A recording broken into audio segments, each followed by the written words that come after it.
All right, good evening, ladies and gentlemen. This is our community's house. We are all guests in it here to serve our community. My name is Mike Little. I'm the mayor for the District of North Vancouver. And so the pleasure falls to me to welcome you all here to the regular meeting of council for Monday, November 21st at 7 o'clock. I'm going to start the meeting by reading our land acknowledgement. We respectfully acknowledge the original peoples of these lands and waters, specifically the Tsleil-Waututh, the Squamish, and the Musqueam, on whose unceded ancestral lands the District of North Vancouver is located. We value the opportunity to learn, share, and serve our community on these unceded lands. Council, we have an agenda that's been circulated. I would like to propose one addition to the agenda, which is the appointment of our Metro Vancouver director.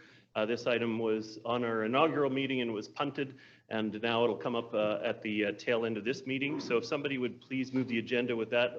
Thank you, Councillor Back, second by Councillor Murray. Okay, any discussion on the matter? Call the question. All those in favor? Contrary minded? Motion carries. Thank you very much, Council. Council, we also have 3 sets of meetings that have been circulated with the package. This is for September 19th, regular meeting of Council, September 26th, and October 3rd, regular meeting of Council. Are there any errors or omissions in those meeting minutes as presented? Hearing none, will someone please move adoption of the meeting minutes? I have Councillor Forbes, Councillor Ma. I'll call the question on the motion. All those in favor? Contrary minded? Motion carries. Thank you very much. At this point, ladies and gentlemen, we have a period of time reserved at the front end of each of our regular meetings of council for public input. We have up to half an hour of the front end of our meeting for people's comments from the community. We do have a number of people that have signed up ahead of time to speak. And once we've gone through those speakers, then if we still have time, we will and invite other speakers to come, but the period of time is for up to a half hour at the front end of the meeting, with speakers speaking for up to 3 minutes. Priority is given to those speaking to agenda items, and so at this point, I would like to call up Calvin Henn, followed by Emlyn Langmuir, followed by Christopher French. So Calvin Henn is joining us virtually in the regular meeting here. Can we confirm that Calvin Henn is attached to the meeting?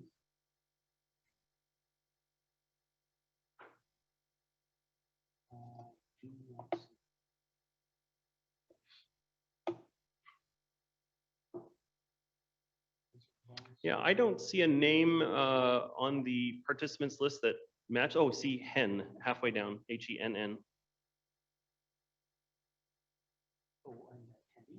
On the attendees, yeah.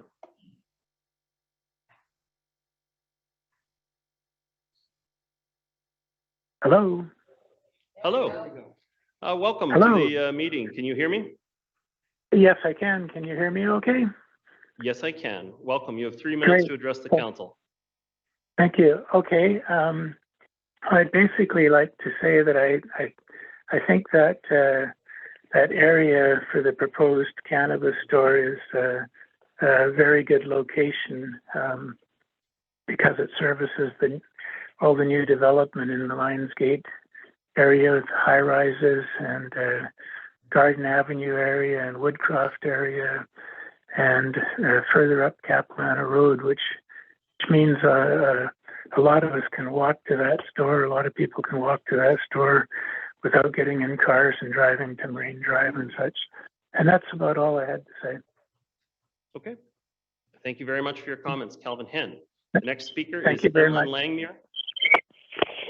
The next speaker I have is Emlyn Langmuir, followed by Christopher French. And sorry? Emlyn Langmuir. Just checking in with staff. Do we have confirmation of Emlyn Langmuir attached to the meeting? I don't see the name that would indicate that. Okay, we'll check back again as the meeting progresses, and perhaps they'll join us a little bit later. The next speaker I have is Christopher French, followed by Walter Buse. Christopher French is here joining us in person. Welcome. Are these on? Just Yes. okay. Yeah, cool. Good evening, Mayor Little and members of council. I'd like to first of all congratulate you all on being elected to council to serve on this term. My name is Chris French and I live at 2689 Waffle Crescent here in the District of North Vancouver. I'm an urban planner and also a master's student at the School of Community and Regional Planning at UBC. With the knowledge and experiences I've gained in the past few years and listening to stories from and working with marginalized communities across this region as an urban planner, I've come to council tonight to express my support for 2 agenda items, including Cycling Without Age's delegation and Councillor Back's report to reintroduce the report of previous Councillor Megan Curran's recommendations for continued support and action on reconciliation, anti-racism, equity, inclusion, and diversity. So first, I really encourage council and district staff to support Cycling Without Age as best as they possibly can.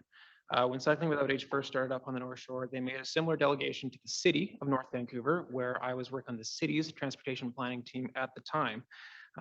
They are not only a great organization to work with, but provide unique opportunities to senior citizens in our community to access active transportation infrastructure and outdoor recreation on their trishaws when they otherwise may not be able to physically do so. Second, I'd like to speak to the item on tonight's agenda brought up by Councillor Back. In my short urban planning career to date, and during the past year at graduate school, I've learned the importance of creating communities through policies and practices that place human health, equity, reconciliation, and climate resiliency at the forefront. However, due to many systemic issues inherent to our society, marginalized communities in the district still face great challenges in accessing services and have traditionally not had a seat at the decision table as a result of discrimination. This has also in turn hampered their social mobility. With this in mind, I was encouraged to read former Councillor Curran's report brought to Council's attention again by Councillor Back that outlined initiatives introduced in the previous council term to address social inequity, promote reconciliation, and facilitate equitable community development here in the district.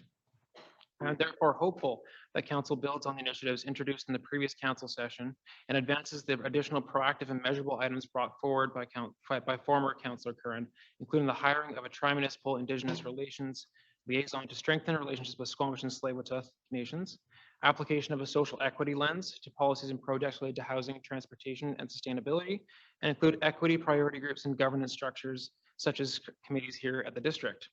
Should council decide to not advance this work or strive to go beyond symbolic measures, council may not only be left vulnerable, but our district, more importantly, will be left behind in an ever-changing world. Thank you very much for your time.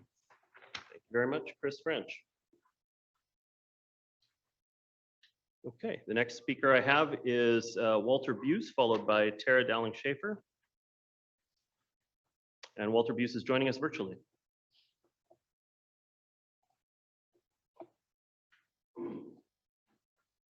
And I don't see a name that matches Walter Buse. Can I confirm with staff, is Walter Buse on the call?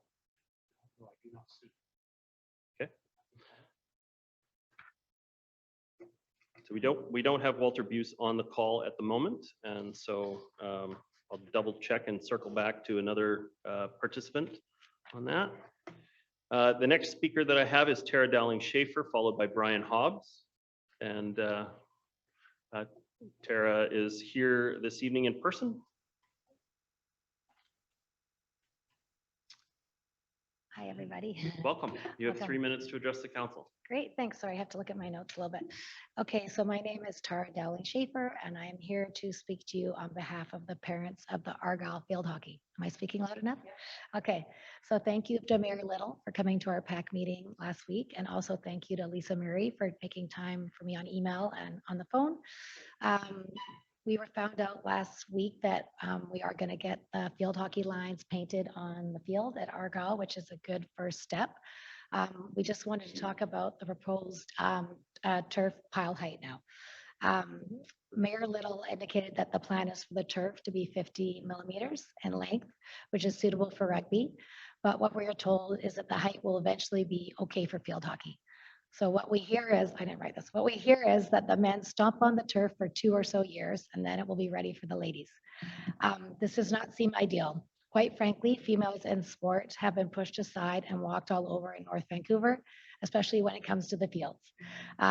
Another example of this is over the last 10 years, all the girls' teams have had to be driven to William Griffin for early morning practices at 6:30, while the football, rugby, and soccer teams get to go to after-school practices that are within walking distance to Kirkstone.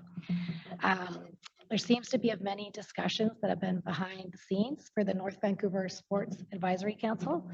And while field hockey players assumed that the fields would be multi-purpose, we did not realize that the football and rugby coaches were soliciting support and pushing their agendas there.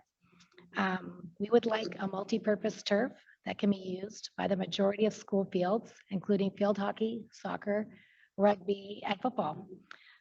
With the Argyle field being right adjacent to the school, we would like it to accommodate as much sports as possible. The turf length for the medium pile ranges from 20 to 35 millimeters.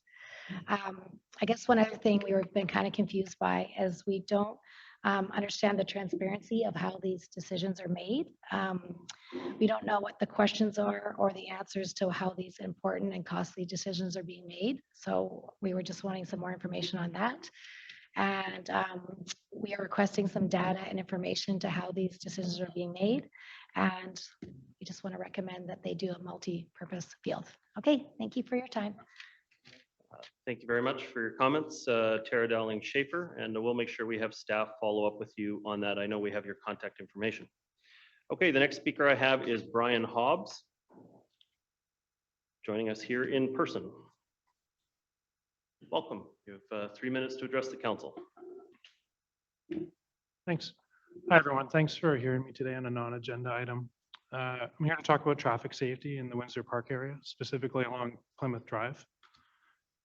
Specifically just the missing minimal crosswalks and sidewalks in the area.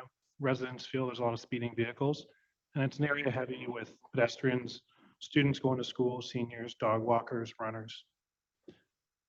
We're looking for safety improvements at the marked crosswalks that exist, but also maybe additional crosswalks, including flashing beacons, road narrowing, maybe improved lighting, speed humps, or even a reduced speed down to 40 kilometers.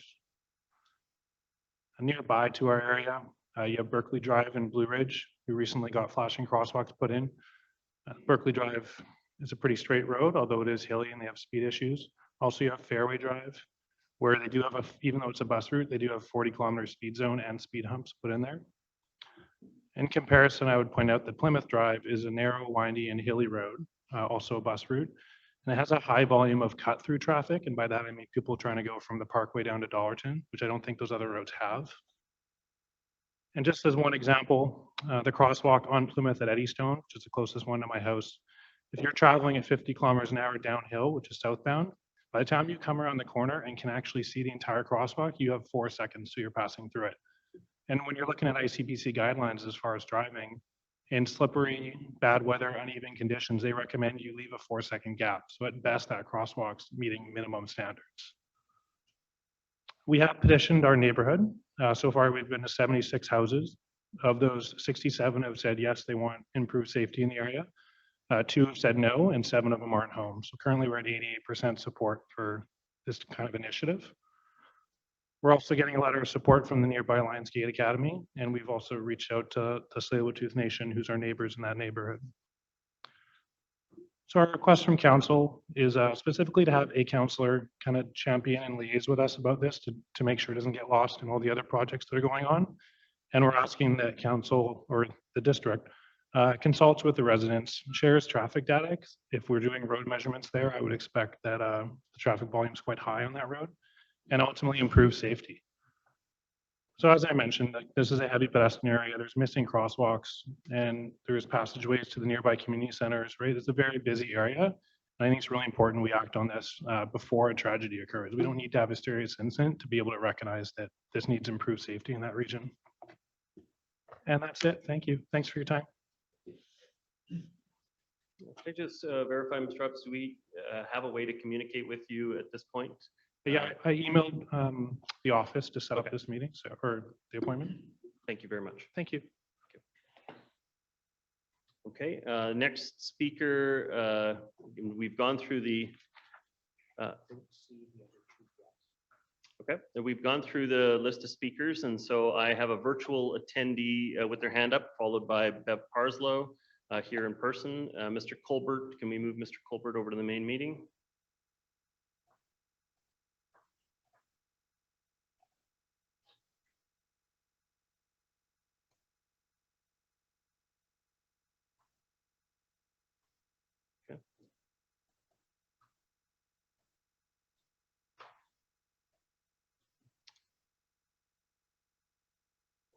Mr. Colbert, can you hear me? Mr. Mayor, I can in fact hear you. Welcome. You have 3 minutes to address the council. Thank you very much.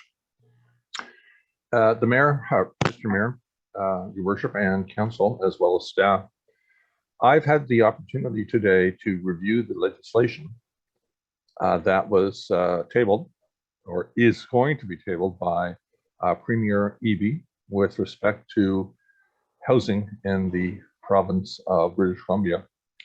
For a little bit of context, and just a little bit, I would like to establish that through a series of court applications over the last, actually dating back to July of this year, I have requested to be recognized as a legal practitioner in British Columbia as a result of my experience as a self-represented litigant and under the definition of legal practitioner that is found in the Oxford Legal Dictionary, and I expect that in January I will be successful and be allowed to formally use that phrase, legal practitioner.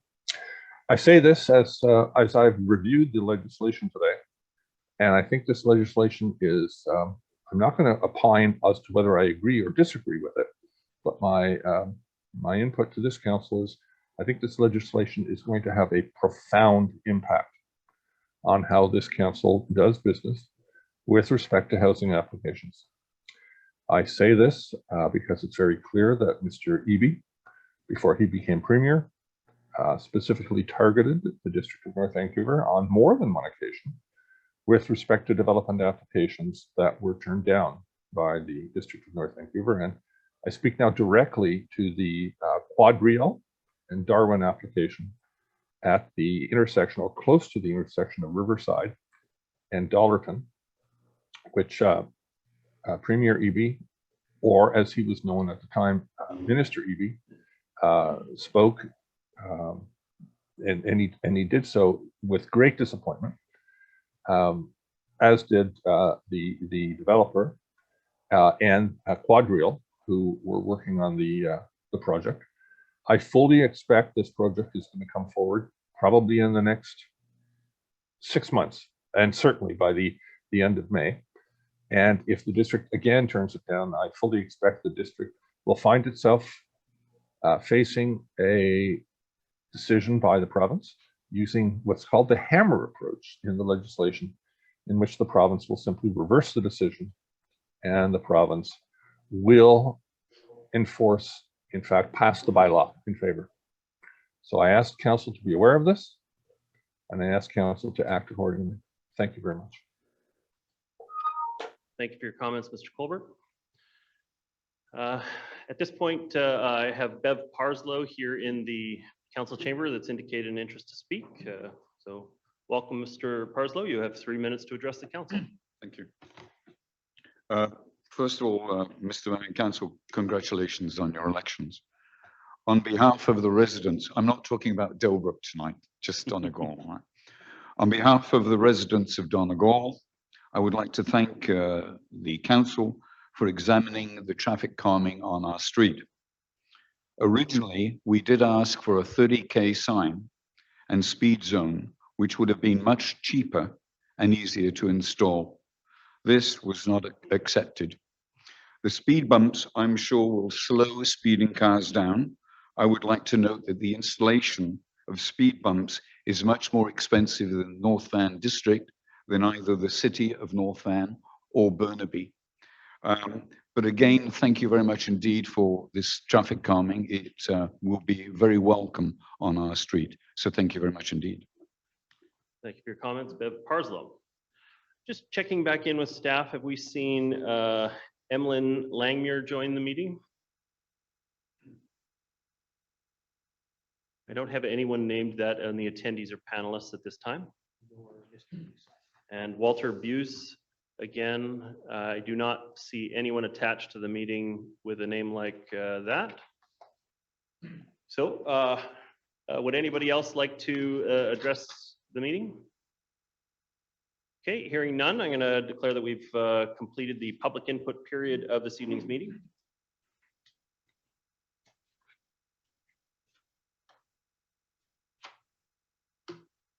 Okay, at this point, we have no recognitions. We do have a delegation this evening. And so tonight I'd like to welcome up representatives from Cycling Without Age North Shore. This is Ian Rose Innes. And if you want to introduce your guest as well, that would be appreciated.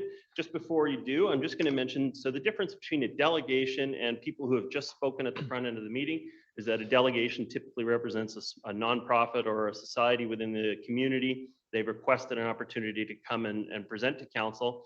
After they do their 5-minute presentation, members of the council have an opportunity for question and answer, clarifying questions of the applicants. And then when we're completed with that, we'll accept the delegation and move on with the rest of the meeting.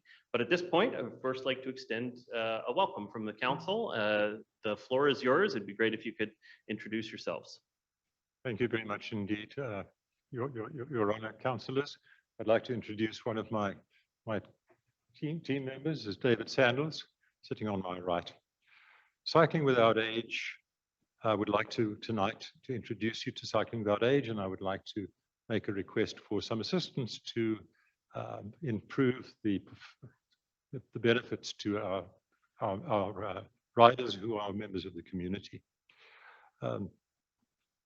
Cycling Without Age started in Copenhagen in 2012, and it's a volunteer-driven organization which takes mobility-challenged people for a ride on a 3-wheel tricycle. And you should see pictures of this in your handout. If you could go to that handout, I'd appreciate it, councillors.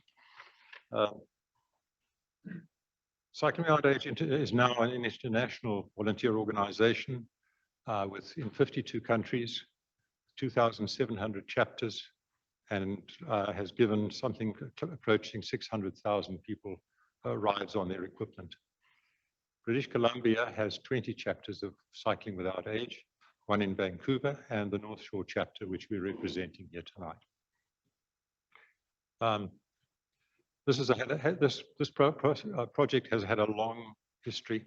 I started in 2015 when a friend of mine, a good friend, Mike Smith, who was a physician at Lionsgate Hospital, contracted brain cancer. And by 2017, he was mobility challenged.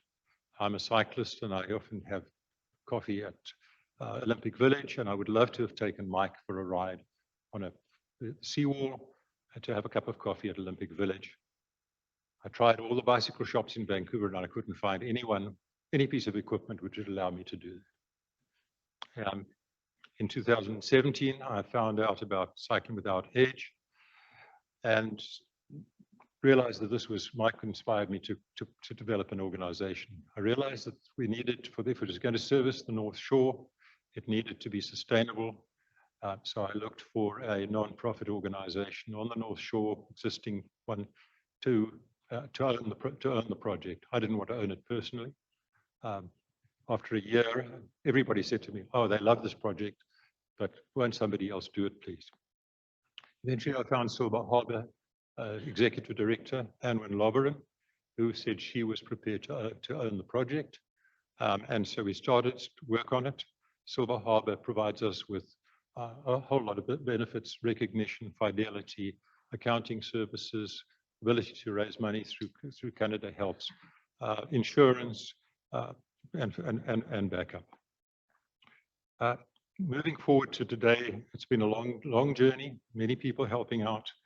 Today we have 3 tri-shores, a cargo trailer which can operate as a base. It can handle two tri-shores. It's a mobile base.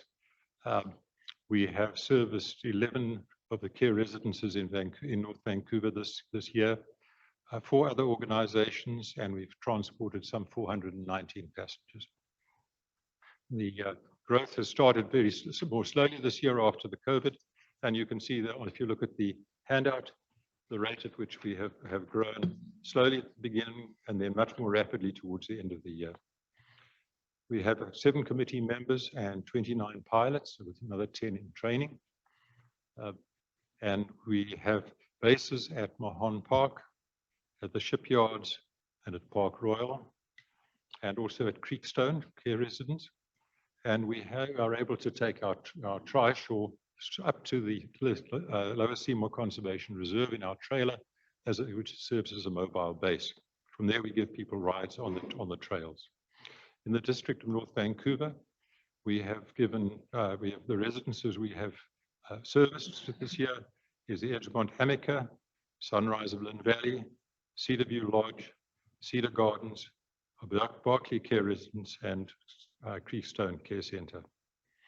In 2023, we're going to expand to service people who live in their own homes in the community who are mobility challenged. The Sunrise of Lynn Valley, we're going to Cedar View Lodge, Cedar Gardens, Cedar Springs, Lynn Valley Care Centre, and Chartwell Churchill, and the Kiwanis residents.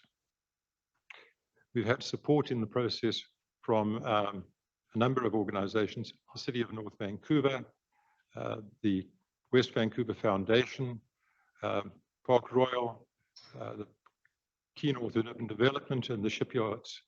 And we have had Trishaw was donated by Gavin Bamber and Margie Smith, the widow of Mike Smith. These are $15,000 each, so they are significant donations.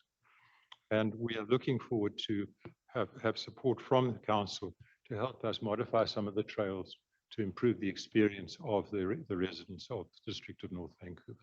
Thank you. Thank you very much for your presentation. And I believe in the brief you mentioned that you wanted some trails. Do you have a couple of trails that you're suggesting would be you'd be looking for as all ages accessible for your particular equipment that would be most helpful right now? There's at the present there is only one trail which we would like to have widened. It's a trail going through the forest near Berkeley Care Centre. It needs a bit of widening and some gravel to allow us to access a bridge, because there's a step over the bridge. We are looking at developing the Park Gate Community Centre, servicing the care residents there and the neighbourhood of that area. There may be other minor modifications to the trails in the area to assist to allow us, but we haven't identified those at this point. So the Windsor Escarpment Trail that is just to the east of the Berkeley Care Centre and goes up the top of the escarpment up to the high school area there and such. That would be your top priority right now? Correct. Thank you very much. Other members of the council wishing to ask a clarifying question? Councillor Back. Thank you very much for the presentation. I think this is a wonderful program. I've got a couple of friends who have been involved. One is Peter Denny, who I believe has been one of your pilots, and my friend and colleague in the city, Tony Valente. I would be very supportive of anything that we can do. Those are very specific examples, I think, that where we could help you.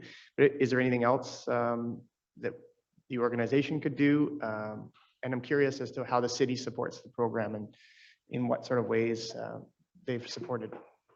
Well, first of all, the city of North Vancouver makes the Mahon Park available to us. Okay. They've modified some of the trails by removing posts so that we can get our trishaws along the trails, and they have introduced us to the owners of the shipyards, who have been kind enough to provide us with free parking for our trailer in our underground system. So they've been very supportive of that. The challenge we're finding at the moment is in the Park Gate area is a place to securely store our equipment or our trailer, either in the trailer or in some the equipment individually stored in a secure environment. And that's Does that need to be an indoor kind of? It should be. It was preferably indoor, yes. Yeah. And security against somebody breaking in and stealing equipment is an issue. We need to charge batteries, but that's normally not a major issue that we have to deal with, that we can manage. Okay, great. Well, anything we can do to support, I'm certainly supportive. Thank you. Thank you very much. I have Councillors Murray followed by Councillor Pope. Councillor Murray, your comments? I'll move receipt of the delegation. So moved. Second, Councillor Back. Thank you. Thank you, Mayor Little. Comments? Thank you for the presentation. I remember you reached out to us many years ago to talk about this, and it's certainly grown over the years. So I look forward to a report back from staff in regards to how we can support this initiative, and thank you for presenting. Thank you very much. Thank you very much. Councillor Pope, your comments? Make sure your microphone is on. There we go. Sorry. I just wanted to congratulate you on doing such phenomenal work for seniors. And I'm a bike rider, or at least I used to be more of one. And I think there's nothing like getting out there in the wind. And I think it's such important work that you're doing. So I totally support doing whatever we can to increase even more riders. Thank you very much. The cycling without your age motto is the right to wind in your hair. Yeah, love that. Good slogan. Thank you very much. Okay, I see no further speakers at this time. The item has been moved and seconded for receipt of the delegation. Call the question. All those in favor? Contrary minded? Motion carries. Thank you very much for all you do for the community. Thank you.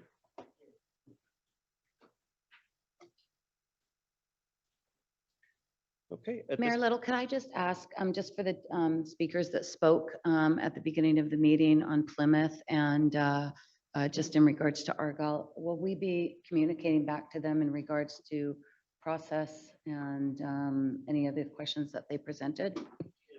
Make sure we had their contact information just to make sure we could, because I think there were some questions that we definitely need to start a Address. dialogue with between staff. So just checking in. Mr. Stewart, you've got your notes on that? Yeah. Thank you very So much. we'll be in touch. Okay, we'll be in touch. So you can sit here and listen to the gripping debate that's about to ensue, or you can go home. It's entirely up to you, but there you go. That's Have a good. good- Yeah, don't overwhelm them. Yeah, Have thank a you for great night. coming. Thank you for coming. Thank you. Returning back to the agenda, council, we have a closed meeting that has been, closed meeting decision that's been released there is item 6.1. The report is attached. Moving on to the regular agenda, we're going to be starting this evening with item 8.1. This is the annual review of fees and charges for 2023, and I'm going to look to staff for their comments.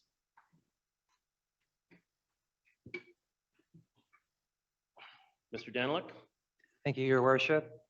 This report recommends amending the fees and charges bylaw to ensure our charges keep pace with rising costs. The recommended increase is 5%, with exceptions to the increase noted in Table 1 of the report. Staff are continuing to monitor inflation, but it is hanging on with October results just out and inflation reported at 7.3%. So above the rate recommended in the fees and charges report. And I'm happy to take any questions. Thank you very much.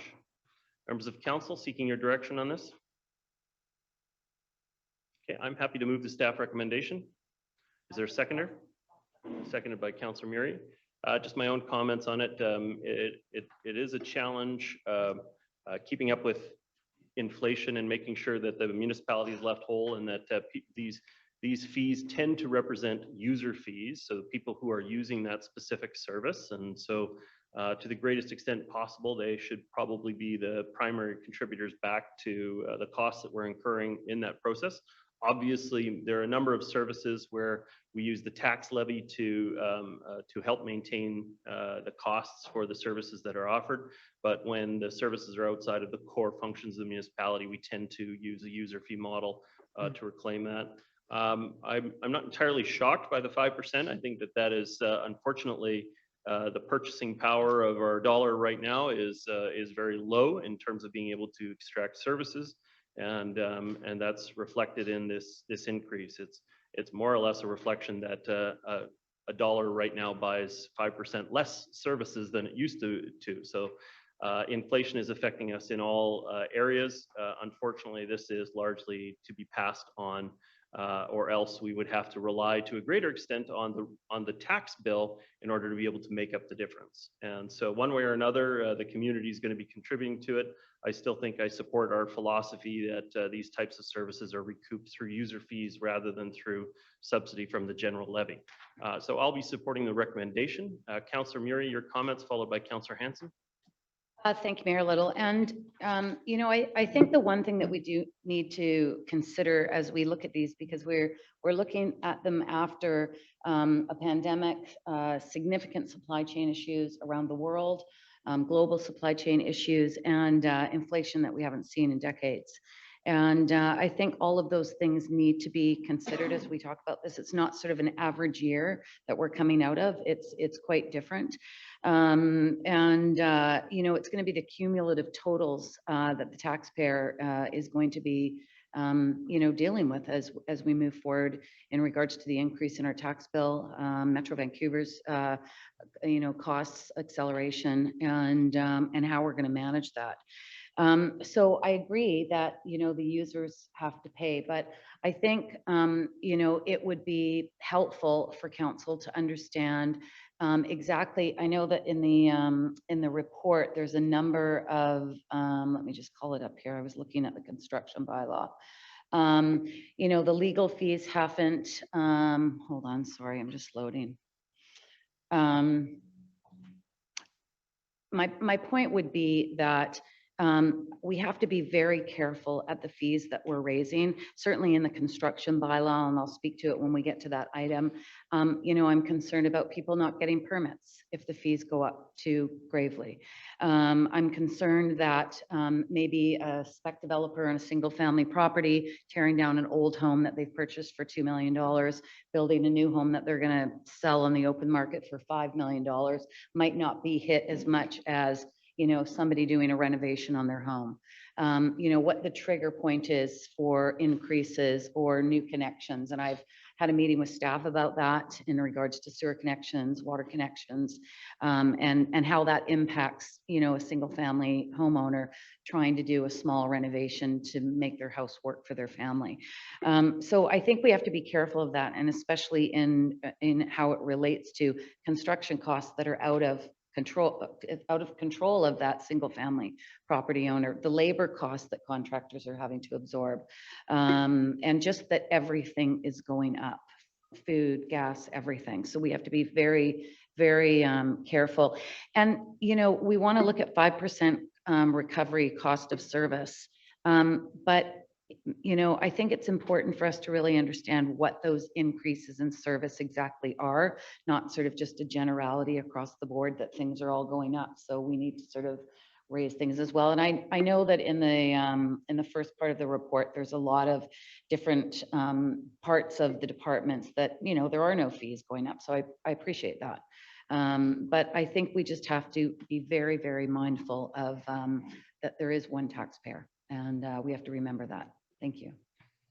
Thank you very much, Councillor Murray. Just before I get to Councillor Hanson, did want to mention that specifically I did talk to staff beforehand and said that I'd like the motion to be that we're just giving first reading. We're not giving first, second, and third. The package that went out said we'd be giving first, second, and third, but the reason for that is I wanted to make sure that council members didn't feel like you're getting railroaded. There's 128 pages that's very dense with information, including fees and charges and everything.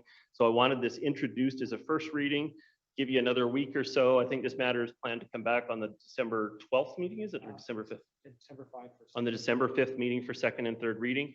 Gives you an opportunity to call Rick Daniluk up from our finance group and ask more questions if you have them. I just knew that this is a fairly information dense package and wanted to make sure that members of council had it. So my intent and what was written on the screen was for first reading. You were the seconder on the matter. You accept that. Thank you very much. We'll continue on. Councillor Hanson, your comments. Yeah, thank you very much. And I'm very pleased to support the fees and bylaw amendments here and the 5% principal rate. And I very much respect Councillor Murray's comments about there's only one taxpayer. At the same time, with inflation working its way through all of our operations, it wouldn't be fair to the taxpayer if these user pay items were, if we didn't make an attempt to capture the user pay items and ensure that they're to some degree keeping up with our costs. There was one that I thought for the benefit of the public, perhaps further explanation could be offered around because it jumps out off the page as an anomaly, and that was preliminary planning application.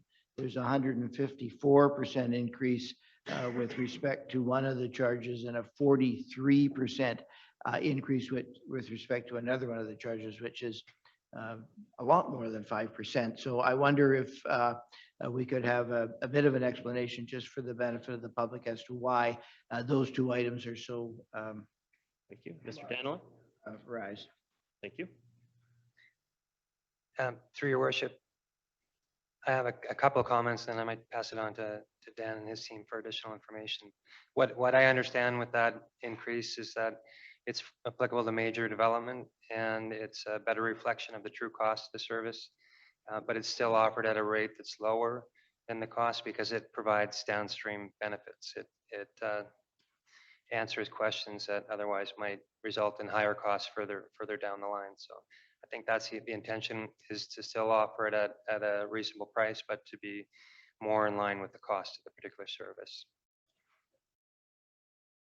Okay, thank you very much. I've got Councillors Ma and Councillor Pope. Did you want to speak as well? Mr. Milburn, you have additional comments? Thank you, Worship, members of council. The standard preliminary application fee, as has been noted by Mr. Danielek, has historically been low. And there are significant resources and actually growing in terms of staff's response to fairly complex preliminary application submissions. So significant resources committed to this work. It requires significant cross-departmental efforts. The preliminary application is intended to help streamline the overall process as the application proceeds through to a detailed application phase, and to ensure applicants have sufficient information at the front end so they can present complete applications. In terms of the fee, as has been mentioned, it is lower than the full cost recovery, given that we have these overall efficiencies created through the process. Our fees are generally at a scale, sort of a midline in terms of what we see in Metro Vancouver for similar applications in other communities, and reflects the overall cost of processing, inspection, advertising, administration. Furthermore, increasing the fee now will help ensure that the district has sufficient resources to provide the timely review of applications. This is a significant focus of our efforts going forward to improve the timeliness of applications, and we need the sufficient resources in order to achieve that. And that seems to be the key priority and driver of applicants, is really timeliness, it being their primary concern. So we want to respond to that concern. Thank you very much, Mr. Milburn. Okay, Councillor Ma. Thank you. Councillor Pope and I actually met with Rick Daniluk last week to go over this report. So Rick, just want to thank you for taking the time to do that. I think we all recognize that costs are going up, but generally speaking, to me, it's taking a balanced approach. I do appreciate having a little more time to look at the numbers, but I will support first reading. Thank you very much. Councillor Pope, did you have additional comments, or? I just had a follow-up question for Mr. Milburn, if you don't mind. The question of the $2,500 plus for the preliminary application applies only to a major development, and how do you define that? Mr. Milburn? Your Worship, it's typically, actually, most applications, just to clarify for Mr. Danielek, most applications are in that preliminary application fee structure. So that's development permits, subdivisions, rezonings, official community plan amendments. And however, we do have a reduced fee that we're identifying for residential subdivisions that create no more than 2 additional lots. And that's less than $1,000. So those are fairly simple applications. That's the kind of 2-lot split, creating, having a single family home and splitting it into 2 narrow lots. That has a reduced fee as proposed in the bylaw before you tonight. But the other applications are based on the proposed fee that's shown on page 41. I see no further speakers at this time, so I'm going to call the question on first reading on this matter. All those in favor? Contrary minded? Motion carries. Thank you very much. Again, you still have a little bit of time to follow up with Mr. Daniluk if it's not entirely clear, but we'll reconsider the matter on December 5th. Next item we have is item 8.2. Too far on my agenda. And so item 8.2, this includes reports 8.21, 8.22, and 8.23. This is the 2023 utility rates.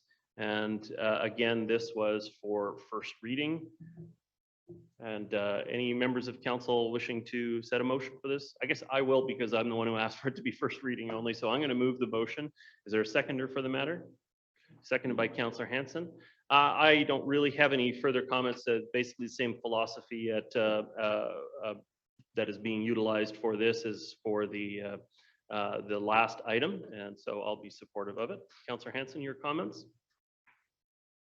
Thank you very much. I'm very pleased to support it. I do believe, I also met with Mr. Danilek for an extensive review of this, and I believe a balanced approach and and prudent fiscal management is underlying the decision here. I just would observe that the whole issue of utility rates, as has been mentioned at this council table before, is a looming issue.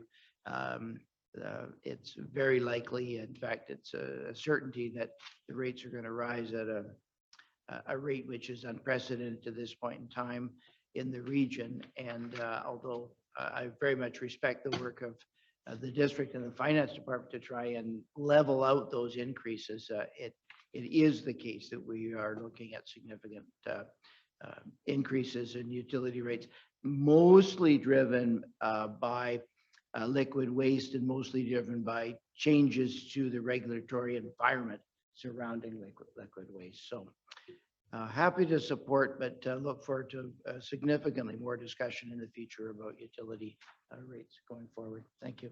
Thank you very much, Councillor Hanson. Councillor Murray, your comments?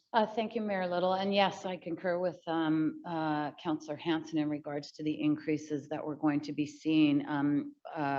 This year's tax rate, I think it was originally it was posted at Metro Vancouver at, I think, 10.26, and it was down to 4.65 after we worked through it.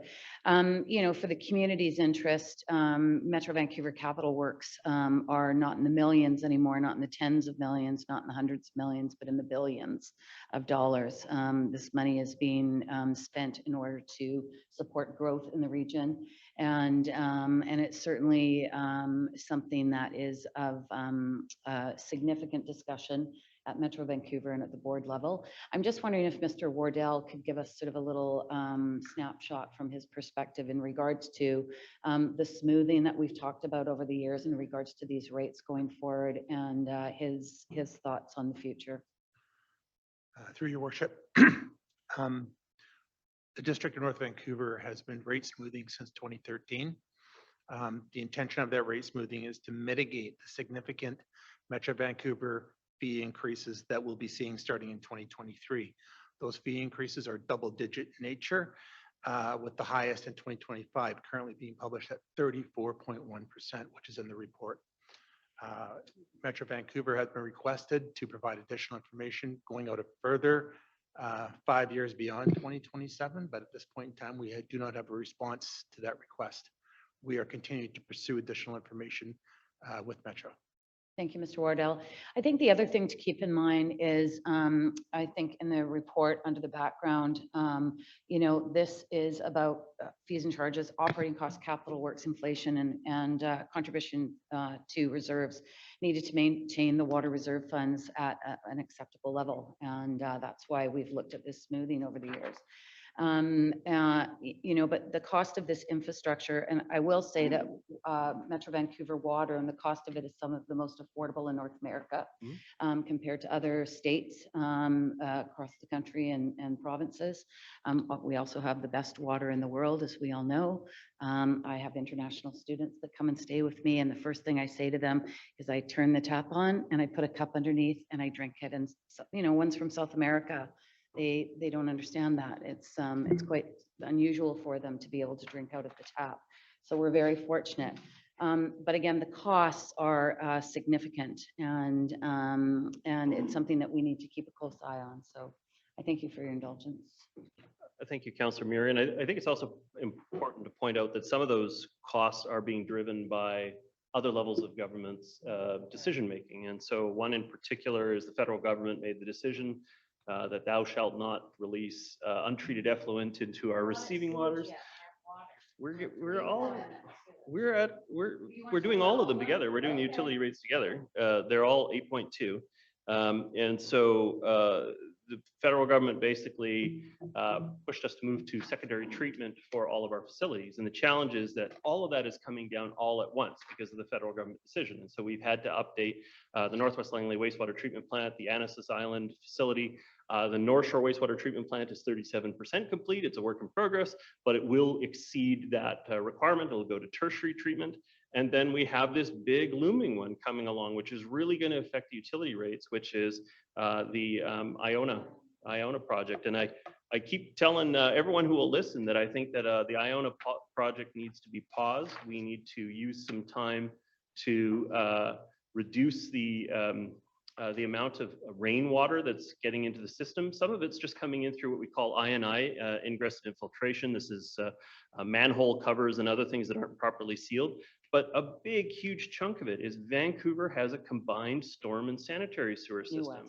And so, and New Westminster as well. But feeding into just Iona though, what that means is that the dry weather flow at the Iona facility is 1/4 of the wet weather flow. So when they have a rainy day, the amount of water we have to treat goes through the roof.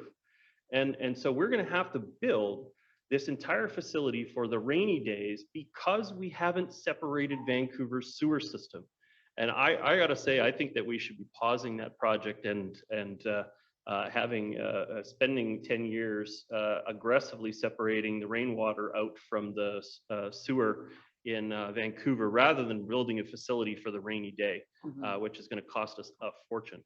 I see I have evoked a response from Mr. Joyce over there. Your worship, interestingly enough, I think you hit on all the points I was going to talk about. Okay. Other than to say the large projects are generational projects. These are not projects you do even a 10 or 20 or 30-year period, just once in a career type. So they're all coming somewhat due at the same time as they were all built at the same time with different standards. So that's what's really driving, especially your sanitary budget. And I don't mean to make it look like this is a bad thing. This is a really good thing. We need to be properly treating the water that is going into our receiving waters and improve the water quality in our area. The challenge is it's all happening all at once, where we would normally do modular increases to a facility over a long period of time. We're doing all of them within a 15-year period, even though there'll be infrastructure that'll be around for 80 to 120 years. So it's costly. Well, and when we say costly, like the Iona plant out in Richmond is pegged right now at about $10 billion for that plant. And there is indication that when it's actually built, those numbers will exceed that $10 billion number. The original sewage treatment plant for Lionsgate sewage treatment plant at the foot of Pemberton was pegged at around 605, started at 5, what did it start at, Andy? 575, and it's 1.2, 1.4, 1.5 by the time it's finished. So it's significant increases, and again, one taxpayer. So. Yeah, and thank you, Councillor Murray. Councillor Murray has served us over the last 3 years as our director on Metro Vancouver, which is why she's very well briefed on the matter. I serve on the Liquid Waste Committee for Metro Vancouver, and we are now back responsible for the wastewater treatment plant on the North Shore. At one point, it was given over to the Finance Committee. Now we've got it back, and I'd like to see that back on track very shortly. At this point, though, checking around, does anybody have any additional comments on these particular utility fees? It's all three items for first reading. Okay, hearing none, I'm going to call the question on the matter. All those in favor? Contrary minded, motion carries. Again, the item will return by on December 5th. And if members of council have additional follow-up questions, please take advantage of the opportunity. The next item that we have up for discussion is item 8.3. This is the proposed amendment to Schedule A of the construction bylaw. And again, I'm looking for this one. I did not specifically ask for it to be broken out as first, second, and third. And so it will be? Okay. Okay. Councillor Murray, are you willing to move the staff recommendation with the first reading? Okay. Or you okay. Is there a seconder on the matter? Happy to second. Councillor Murray, your comments? Well, I had made comments in regards to the construction bylaw, and again, that goes back to those single-family property owners. I've recently, been given an opportunity to look at some examples of what the construction bylaw does and how it triggers certain costs. One example was a new sewer connection that was required, the cost being anywhere between $7,000 and $9,000 for a renovation on a house. But because the renovation was over $150,000, which is the trigger for that new sewer connection, they were required to upgrade it. Even though maybe they didn't, it was an old house built in 1970, not built in 1920 or 1940 or 1950, but 1970. So that number got me thinking that, is that really commensurate with what's happening in the industry, which is lumber's going up, labor's going up, cost of everything is going up, supply chain issues, everything is rising, but that number is staying the same. And so I do think we need to have a conversation about that going forward. I have met with staff about it and we had a really good discussion. And I just worry that if the prices begin to rise so much, maybe people don't get a permit. And that's not what we want. We want people to get electrical permits, plumbing permits, structural permits, building permits, because it's for the safety of our residents. And it also, ultimately secures you with your insurance as well on your property. So it's something that we need to educate more people about. We need to get out there in the community and talk about these kinds of things. And then we need to make sure that it's not always about raising the price of something. It's about also living within our means. Those are words that are being echoed at Metro Vancouver around the board, living within our means and making sure that we are, addressing the costs for the municipality and for the taxpayers, but also remembering, those that are coming forward. And in many cases, small renovations are costing a lot more than they did. And I think we just have to make sure and be very transparent about the cost that we're bringing forward and how that affects the average person. Right. And just before I go to staff for the response, can you just say what that trigger forced the cost to go up to approximately? Well, that trigger on the cost of a relatively minor renovation, when you looked at the whole thing, it wasn't like walls were being ripped down or, it wasn't structural. It was windows, new patio doors, there was flooring. That trigger, that was enough done on a renovation that it triggered the requirement for a new sewer connection, which was added to the costs. And I did have to question why that happened. And because the cost of labor, in my opinion, has gone up and the construction materials have gone up, it pushed them closer. Whereas, maybe if they didn't do a couple of things, they wouldn't ever reach that sewer connection. But it brought the charge up to about $20,000. Well, the total amount of construction on this project was $350,000. Right, but the sewer connection. The sewer connection was between 7 and 9 on that one, on the one on Layton. Another one in the community was down on Riverside or Seymour Boulevard, and it was brought up to the actual costs of the sewer connection because the connection was across the street and we were going to have to dig up the road. There was some sidewalk we had to take out. And so that was actual cost and that was 20,000.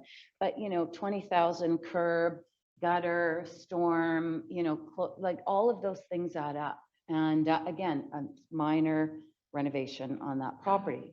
No rows, no walls being taken out, maybe a couple of walls being added, no roof being taken off, no second floor. So I just think it's important for us to, and I'm, I've been here for a few years and I'm still learning. You learn all the time. And so I think it's just a good discussion for us to understand in the future and how we do all of this and what it entails. And so the part I wanted to fire over to staff then is the purpose for the sewer upgrade is that over the course of time, roots, other access points cause ingress infiltration. There's damage to the pipes over time. And so we do have to verify that there's still the fidelity of the pipes, as it were. Yeah, through your worship, the trigger point, as Councilor points out, is 150K, and council may be interested in only 26% of the building permits reach that. For water, it was 20% because that's triggered at 300K. So this is really our opportunity to improve that infrastructure for all the points you mentioned: wet water flow, I&I. It'll typically be an old pipe servicing a home built in the 60s or the 70s. So that would be the opportunity to upgrade that pipe. And those are the trigger points. We have committed though to having a look at that, see what it would look like as far as the permitting, because staff are aware of the costs of the overall permitting charge. So that being that the philosophy is that the work is going to have to be done during the life of the building. And rather than doing it as a standalone when the system fails, we take the opportunity of somebody's reconstruction to bring those pieces up to snuff. Regarding Councillor Murray's comment that if our rates are going to be going up by inflation, rather than having that upward pressure also not move the threshold up, should we not also be floating the threshold with the interest rates? Because eventually we're just going to end up with every single project qualifying for that without that. Again, through your worship, we've elected the other municipalities what that threshold is. And we're quite consistent within that range, but we've again looking at that as well, and what that would be. But it's different for all three of our sewer utility or our sewer and water are different as far as the trigger points go. But we are looking at that. Okay. But if we had just put it up by 5%, then it would have been 157,000 is what it would be this year, and then in future years. Okay, good. I don't see any further speakers on the item at this point. Okay, council, I'm going to call the question. All those in favor? Contrary minded? Motion carries. Thank you very much. Good work, Rick. Next item up for discussion is item 8.4. This is the local area servicing bylaw 8605, traffic calming on Donegal Place. And I look to transportation for any comments that they may have. No. I'll take this one, your worship. Pardon me, sorry? I believe I'll take this one. Go to staff first, then I'll motion. Please. This is for council, a local area service petition, which has been validated by the municipal clerk. It's on Donegal, which is 2 speed humps, there's 2 speed tables. We have 72% of support of the property owners, and we require a construction bylaw before we can proceed with the works. Okay, thank you. The matter has been moved by Councillor Murray. Is there a seconder on it? Councillor Back. Councillor Murray, further comments on the matter? Councillor Back, any further comments? No, happy to support this. I was just going to comment on the actual cost that will be borne by the residents. It's $9,000, I think. And I remember that there was some conversation from the applicant at one point about the differing costs among the different municipalities around speed humps. I was wondering if staff could comment on that. If we're looking to, are they that much nicer? If you were to shop around, what does a speed table cost in the city of North End? I could refer to the North Shore Premium as costs. I'm sure you're well aware of that, if anybody who's in construction anything. But that's usually our upside cost. Often the costs are lower than that as we go through construction. The council policy is in these matters that is 100% paid for by the homeowner, but that is a policy set by council. And so that's what they're charged, the actual costs. This is a low volume, low speed street. I wonder if we get a discount on numbers. Maybe we could put speed bumps everywhere, slow the traffic down, we'd get a cheaper rate maybe.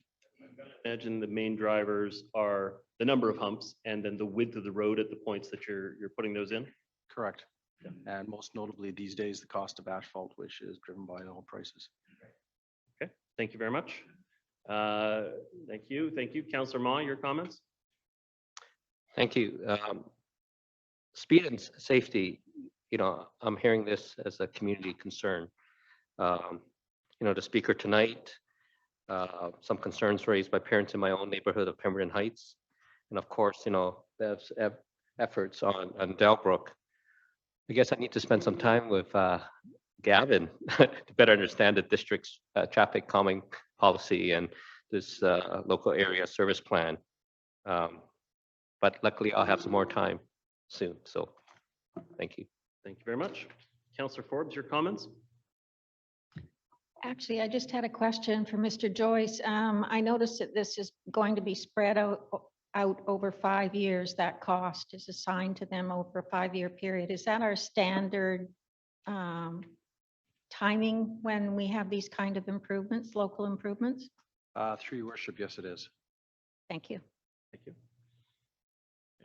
Councillor Muir, I cleared you from the queue. Were you wishing to speak again? I was just going to ask, just because the issue of speeding in neighborhoods has really, elevated itself, that we are getting more and more requests. I think it would be informative for council to have possibly a workshop on it to look at how we're going to approach it going forward. And our new Deputy Director of Engineering, Mr. Cohen, I know is doing some work in that regard, crosswalks, sidewalks, so the pedestrian master plan and speed. I think it would be an informed workshop for us to discuss this. Thank you very much. My own comments on the broader topic, I'll be supportive of Donegal Place, but it's a culture problem. It's people that feel entitled to get there as fast as they possibly can. We were dealing with an issue on Cliff Ridge up off Mount Royal. There had been a car accident where 3 grade 9 students were struck.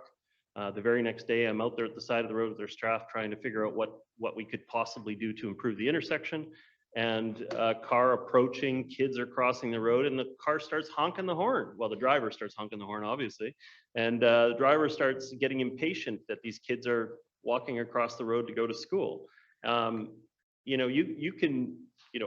I'm supportive of using the built form to be able to better manage speed, you can build the most advanced traffic management system throughout the community, but if people are a poor judge of risk around kids, if people are distracted while they're driving, it's all going to grind to a halt, and we're going to have very preventable accidents that are going to deeply affect the community. So it is a culture change that has to happen, and in the interim time, we take built form changes like traffic calming measures to do our best to mitigate. But it's just this one is a case where there's no rat running through this street. This is a crescent loop. And so largely the people that are putting risk on this street are the residents of this street or the services that they're bringing into this street. And so it's a very frustrating situation, but I think it's unfortunately become a characteristic of our culture. And it's very hard to overcome. I'll be supportive of the recommendation. I see no further speakers at this time. Call the question. All those in favor? Contrary minded? Motion carries. Thank you very much for your advocacy, Bev.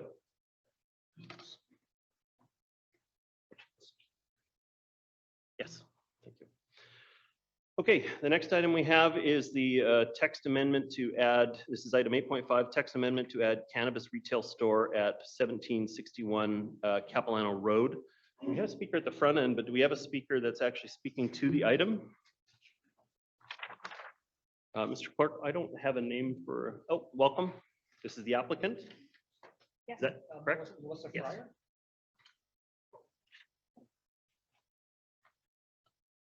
Welcome. You have 3 minutes to address the council. Thank you. Good evening, Mayor and Council. Before we begin, I'd like to thank district staff for working on this application with us. This is Melissa Fryer. I'm Adam Henn. We're here to propose a cannabis store at 1761 Capilano Road. A little bit of our background and how we came into the cannabis industry. We both worked at a licensed producer, and combined we have 5 years experience. Melissa's worked in marketing, doing product launches, digital marketing initiatives, and regulatory compliance. I'm a business software consultant specializing in digitizing business processes. During my time working for a licensed producer, I worked on software projects streamlining the EU medical license processes, merger and acquisition, and medical and retail sales team systems. Working in the legal system gives us a unique perspective and a set of skills that will offer unique North Shore experience for our customers. I'll turn it over to Melissa to speak about our proposal. Thanks, Adam, and thank you, Council and Mayor, for hearing our application tonight. We wanted to highlight a couple of key aspects of our application to you, particularly around your current non-medical cannabis retail policy and how it relates to our application. So we meet the requirements laid out in your cannabis policy, but would be the third store in the Lionsgate Marine Drive neighborhood. And this is the main reason that staff has not recommended our application move forward, not because of any deficiency in the application, but because a previous council decided only one store was allowed in each commercial hub. Supporting a third store in this area would provide a walkable option for residents living in particularly the new Lionsgate Center high-rise developments, which is intended to be a live workspace. It also provides a location on the north side of Marine Drive so that consumers don't have to cross onto Marine and add to the congestion in the area. Capilano location also serves a different neighborhood from the other stores on Marine Drive. In addition to the Lionsgate development and neighboring communities, our neighborhood extends to the north end of Cap Road and the Edgemont area. And our location is also on a major bus route and next to existing and proposed cycling lanes and trails that connect to all of these neighborhoods. Supporting cannabis retail also means that you're taking steps to reduce the black market. Low-end estimates suggest that 25% of the adult population uses cannabis, and they're going to get it from somewhere. So whether it's a legal store or it's the black market, the benefit to the legal store like us is that you get to collect the tax money. You also get two enthusiastic small business owners investing in the community with good paying jobs, participating in community organizations and events, and willing to work with government to ensure access to safe products only to the adults that are eligible for them. So thank you for your time, and we hope that you support our application. Thank you very much. I'm now going to go to staff. Yan Zhang is going to make a comment on this. Would you like us to stay or? No, you're welcome to return to your seats. Yeah, thank you. Good evening, Mayor and Council. Can you hear me? Yes, I can. Welcome. Thank you. So you heard from the applicant's perspective, and I will just briefly introduce this item from a staff perspective. Before you is a rezoning application for 1761 Capilano Road. The purpose of the rezoning is to allow a cannabis retail store. As you can see in our report, we're recommending non-support at this point, and staff are basing our evaluation of the proposal based on council policy, which is having a more distributed pattern within the 4 growth center for commercial centers. So by this application, this will be the 3rd location within the Lionsgate and Marine Corridor Commercial Center. So what we're proposing is that we have 4 stores opening within the district. We would be able to monitor their operation and report back to council with policy change, if any. And then at that point, if this particular applicant wanted to pursue this location, they can come back to council. So with that, we're happy to answer any questions. With me is Planner Taylor Jenks. Thank you very much. When it's your opportunity to speak, yes. Councillor Hanson, your hand is up. Are you wishing to make a motion? Thank you very much. I'm going to move the staff recommendation. To be clear that the staff recommendation is to deny the application. Is there a seconder on the matter? Second by Councillor Ma. Councillor Hanson, your comments? Yeah, thank you very much. And for the record, this is the first time that I've voted against a rezoning relevant to a cannabis license. And my vote and this motion in no way reflects on the applicants, the nature of their proposal or the details of their proposal. I simply believe that as we bring out the cannabis retail stores, we should, as the staff have highlighted, keep an eye to regional balance. We already have 2 stores very near and another store within the city, which is not far away. And I appreciate we can always find reasons for saying, well, this particular store is on a different side of the road, or it serves a different sub-region or sub-neighborhood. But from my point of view, if we're going to be bringing additional services into this area, and we clearly do need additional services into this area, it would be best if it weren't duplicative of services that are very near down the road. So I think it would be better community planning not to approve this particular cannabis retail location at this time. There must be another location in the district which is farther away from other stores that are already in place, and to look for other types of commercial and retail development to bring into this region. So thank you. Thank you. Councillor Ma. Thank you. I thought about this over the weekend, and my comment for supporting the staff recommendation is that this is based on council policy, And, we need to have compelling reasons when we don't follow our own policy. I don't necessarily see that here. I also remember the discussion that we had when the second store was open and the amount of feedback then as well. And finally, the staff's recommendation to me are reasonable. So I will be supporting the recommendation. Thank you. Thank you very much. Just my own comments on the matter. I'm going to be supporting the staff recommendation as well. I know that the regulations we put in are challenging because if you give the geographic protection around elementary schools, high schools, and those spaces, the number of commercial properties that are left at the end of the day are pretty limited. Having said that, I think it would probably be wiser to vary that in a major commercial center rather than to just keep adding them to the handful of areas that don't have that that challenge. When you look at things like pubs as an example, a good example, breweries and distilleries, the goal is to sort of create a district of them, right? So you can attract in people into those areas. When you're talking about a pure service kind of role like this, you want geographic distribution so that people aren't commuting all over the place in order to be able to do their regular shopping. And so I still agree with the general principles that the council laid out. I do recognize that it is a challenge to find commercial spaces that meet all of the criteria, but I'm not going to be supportive of adding an additional one within this zone at this time. Councillor Back, your comments?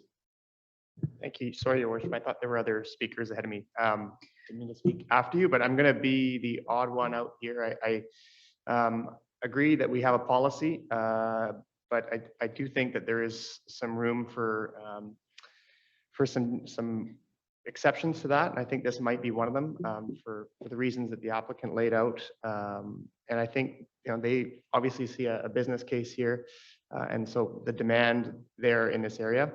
I do agree with some of the comments that were made. I think there's lots of different services that we're going to need in this town center as it continues to be built out and more people start to move into this area. But I will be supporting this, so not supporting the staff recommendation here, because I do think that there is a demand for it, and we have not really had any issues from what I understand of the ones that have been approved and are open at this time. Including the one that was one of the first ones that we approved that was not in a town center. So I'll be voting against the staff recommendation. Thank you very much. Councillor Murray, did you have a follow-up comment? Well, I would like to know how many problems we've had with any of the cannabis stores that we've approved in the district. Yan Zhang, can you speak to that? Yes, I can speak to that, and maybe Ms. Jenks can augment my response. So we did check with our bylaw officers and also our CMP officers. So for the 2 existing stores already in operation, we have heard no calls, bylaw infraction calls, or no enforcement action against them. So it's relatively smooth and quiet operation. The 2 within the Marine Corridor, one is about to be open, the other one is going through renovation to be opened, and so we are going to be monitoring them. And I appreciate the staff's recommendation in regards to the council policy. I appreciate that. I think that policy needs to come back for discussion and review. When that policy was implemented by staff, we looked at putting cannabis stores in town centers. And it was shortly after we approved the policy that the council digressed from that and wanted to look at stores outside of the town centers. And I think the reason that it was originally implemented was that we wanted to be able to have a gentle sort of approach to allowing cannabis stores in the district, to see what kind of challenges there would be, what issues would arise. And, I don't know if I've heard of any issues rising in any area on the North Shore in regards to cannabis stores, although I may be incorrect in the other 2 municipalities. The city has 6, West Vancouver has 2, and we have 4. You know, I think it's becoming more acceptable, the use of cannabis in the community, now that the regulations have changed and that, you know, these stores are opening up, and it is creating an option to take part in the use of cannabis, but in a safe way and outside of a, you know, basically black or underground market, although I don't know if it has really made a huge dent on that. But, you know, that will change over time. So I think the policy should come back for review by council. And I think I would like to hear, this would be first reading. There would be a rezoning involved. If this was, would it not be? Would a rezoning be involved? Sorry. It's a text amendment. Yan Zhang, can you speak to the process at this point? So yes, through the mayor, yes, just to respond to that, this is a rezoning application, and the text amendment just refer to the type of rezoning application, which is just to add this use to the text of the zoning bylaw. So yes, this will require a public hearing. Yeah, yeah. But it's a bylaw, not a full rezoning process, because we're just we're doing the text amendment to the bylaw to allow an exemption for this particular property. Is that not a slightly different situation than an actual rezoning on a property? Yeah. So, but it still will require first and second and third reading and public hearing and fourth adoption. Yeah. So, I mean, you know, we have had public hearings on amendments and for cannabis stores. And there's been sort of a variety of comments that have come forward. I think the concerns, you know, some of the issues that have come forward in the past have not materialized. And I think I would like to hear from the local community if they're supportive or not supportive of this. You know, I support policy, absolutely, but I have to say I was a little bit stung by the fact that we did have very clear policy going forward on such a new initiative in our community, and then we didn't follow it. And so that did bother me, and that's why I was quite vocal early on. But, you know, as we move down this path, I feel that the issues have been minimal, and I think it's in a better place in this form than it was in the past. And I will not be supporting the staff recommendation for those reasons. Thank you very much. Councillor Forbes, your comments. Is that new? Do we just implement the flashing light when I go past my time? Sorry. Councillor Forbes. That's okay. Oh, I'm testing these mics later. I agree that we haven't had, or I haven't heard that we've had very many problems with what we've done so far. However, I do think policy of not having more than two, at least in one area, and there are two from the district, and then there's a city one that's also fairly close to the same area. So this isn't any discrimination against the current applicants or anything. For me, it's a matter of looking at the whole area and how many of these services are in that area and available to people. And the other issue is, I think, that I have is the same as what Councillor Hansen said, that this area needs services. It didn't get, this area, the Lions Gate area, didn't get built out the way it was planned to be built out with certain services and features. And so I'm not sure that adding a third cannabis in that general neighborhood is more important than perhaps adding some other kind of service that the Lions Gate Center could use. So for that reason, I'm going to vote in favor of the staff recommendation. Thank you very much. I don't see any further speakers at this time. So I'm going to call the question on the motion. Again, reminder that the staff recommendation is to reject. The motion is to reject. And that's the motion that we're going to be voting on. So all in favor of rejection? Opposed? Okay, the motion passes with Councillors Murray, Pope, and Back opposed. Okay, thank you very much, Council. The next item up for discussion is item 8.6.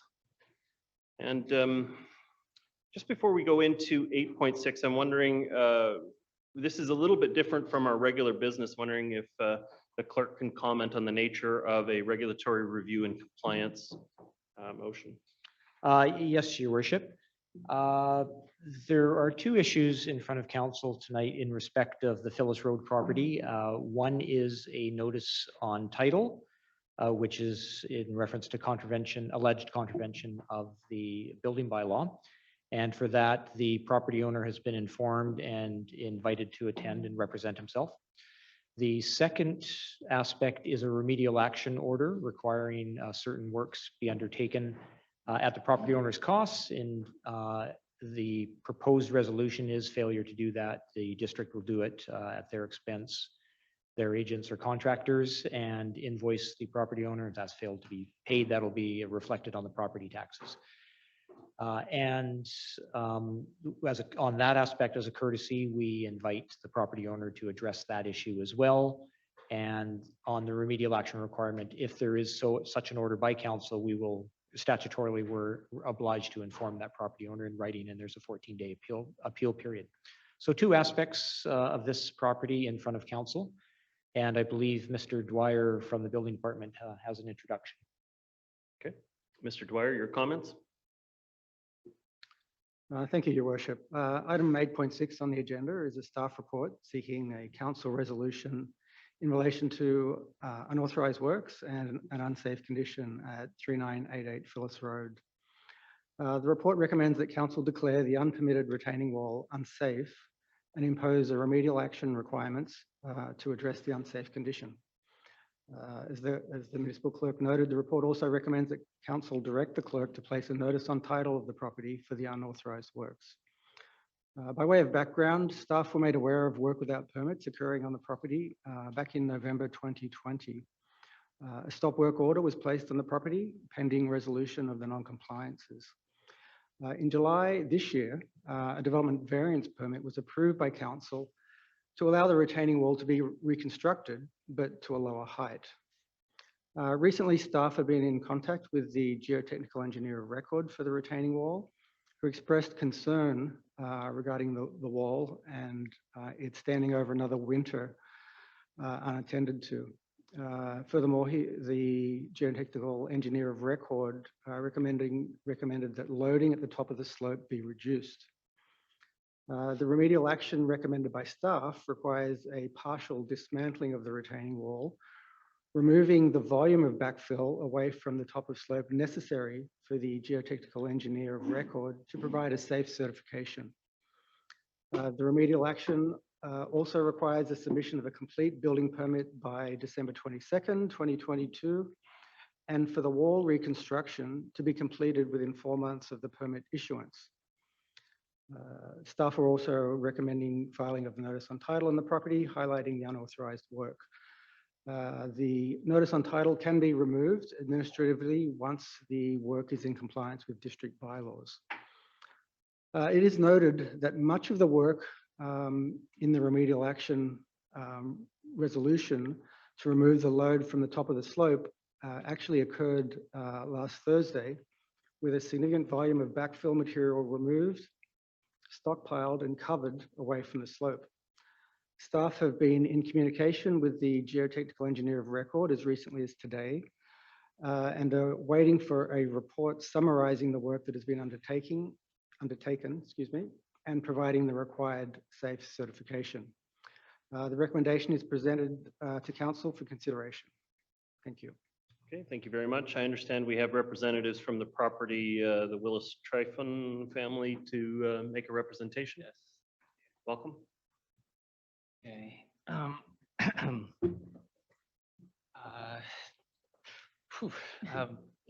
Yeah, thank you. Thank you, Mr. Mayor and council members. I am not here to put up a fight. I am here to speak to what Mr. Dwyer was saying. Thank you for that. We approached this wall in a way that we had addressed it with you guys back in July, and we had applied for a DVP, which gave us a timeline of about 2 years to get our affairs in order and to get the money together to do the work. And in about August, mid-August, my wife and I decided after lengthy conversations that maybe we couldn't afford to stay in our house with the cost of everything that was starting to pile up. As you spoke to before, the cost of living is getting harder. Unfortunately, our mortgage is getting very unmanageable for us. So we decided maybe that there was a chance we could sell it to someone who could handle it. And so we listed. We were advised by our realtor that as long as we disclosed all information about open permits, that it was completely legal and above board. And so that's what we did. Having said that, in October, so we listed early September, and early October, someone from the district was in touch with our realtor regardless. So they were made aware of our situation. In terms of a timeline, we were not proceeding 100% with repairs to the wall at that point because we thought that if someone could take over, then they would assume those costs, maybe even a developer. However, this is not the time to sell. Here in Vancouver,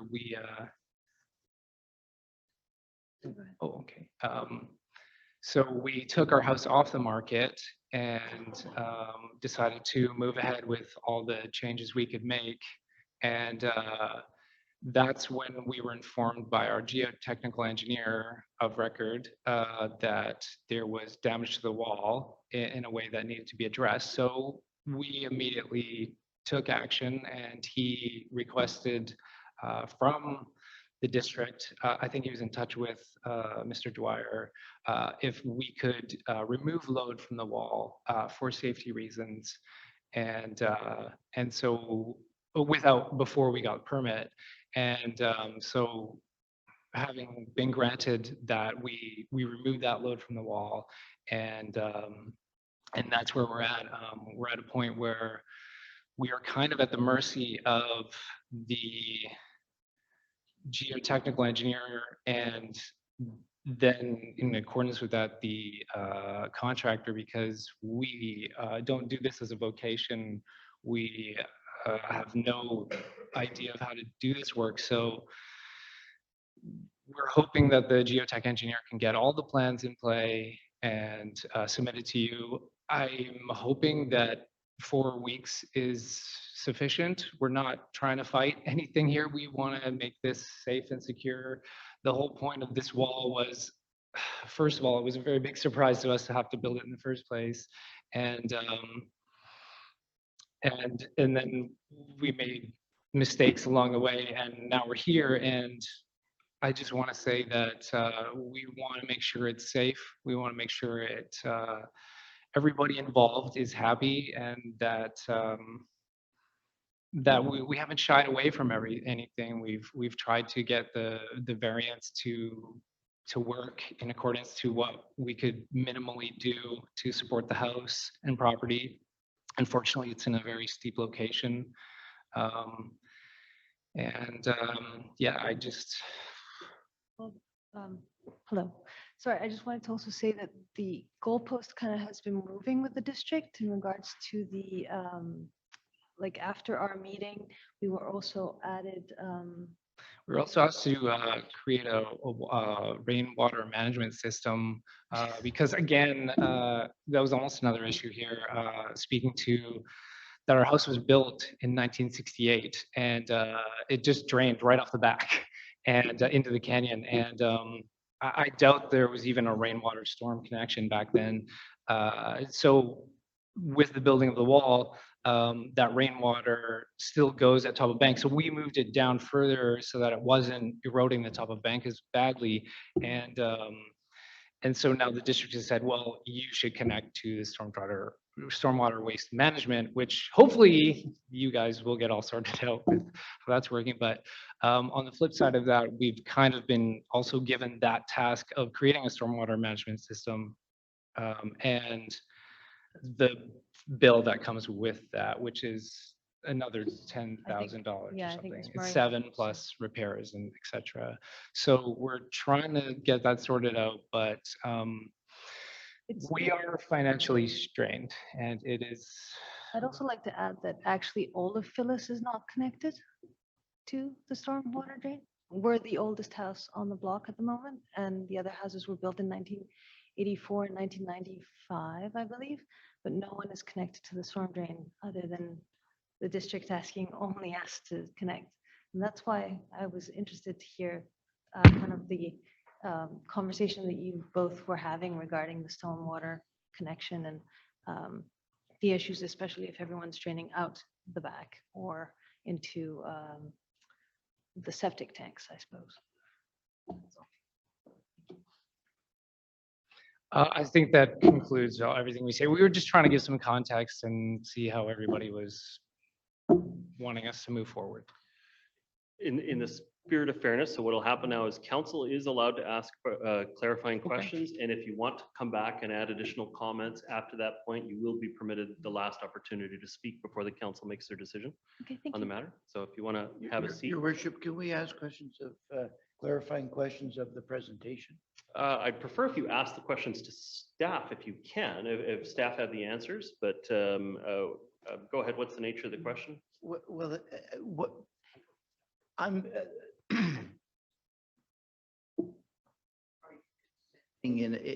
what's the order that you're seeking? I mean, there's a set of orders set out here, and I don't hear you clearly objecting to those orders or putting forward an alternative set of orders that you're seeking. So are you effectively saying that you will comply with these orders whether or not we pass them today?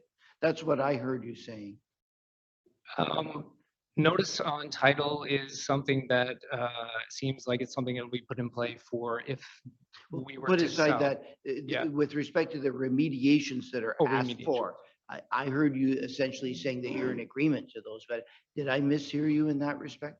No, you did not. We are wanting the same thing you want. We want this wall completed. We want it safe. We want it supervised by geotechnical engineer, et cetera. It's just, I'm not sure if the timeline is unreasonable just because it's December, it's end of year, it's and it's not us. Like we're relying on these other people to do this work. So I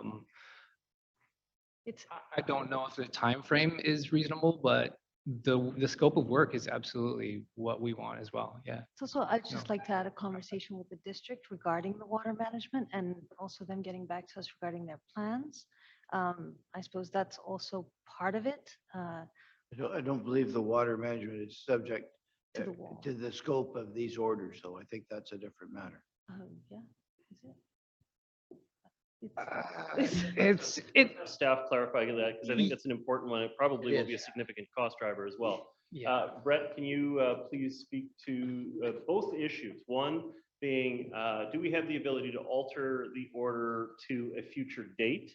And two, is your expectation that both the retaining wall condition and the stormwater management issue would be dealt with in the scope, I believe the latter date being 4 months, if I've got that correct?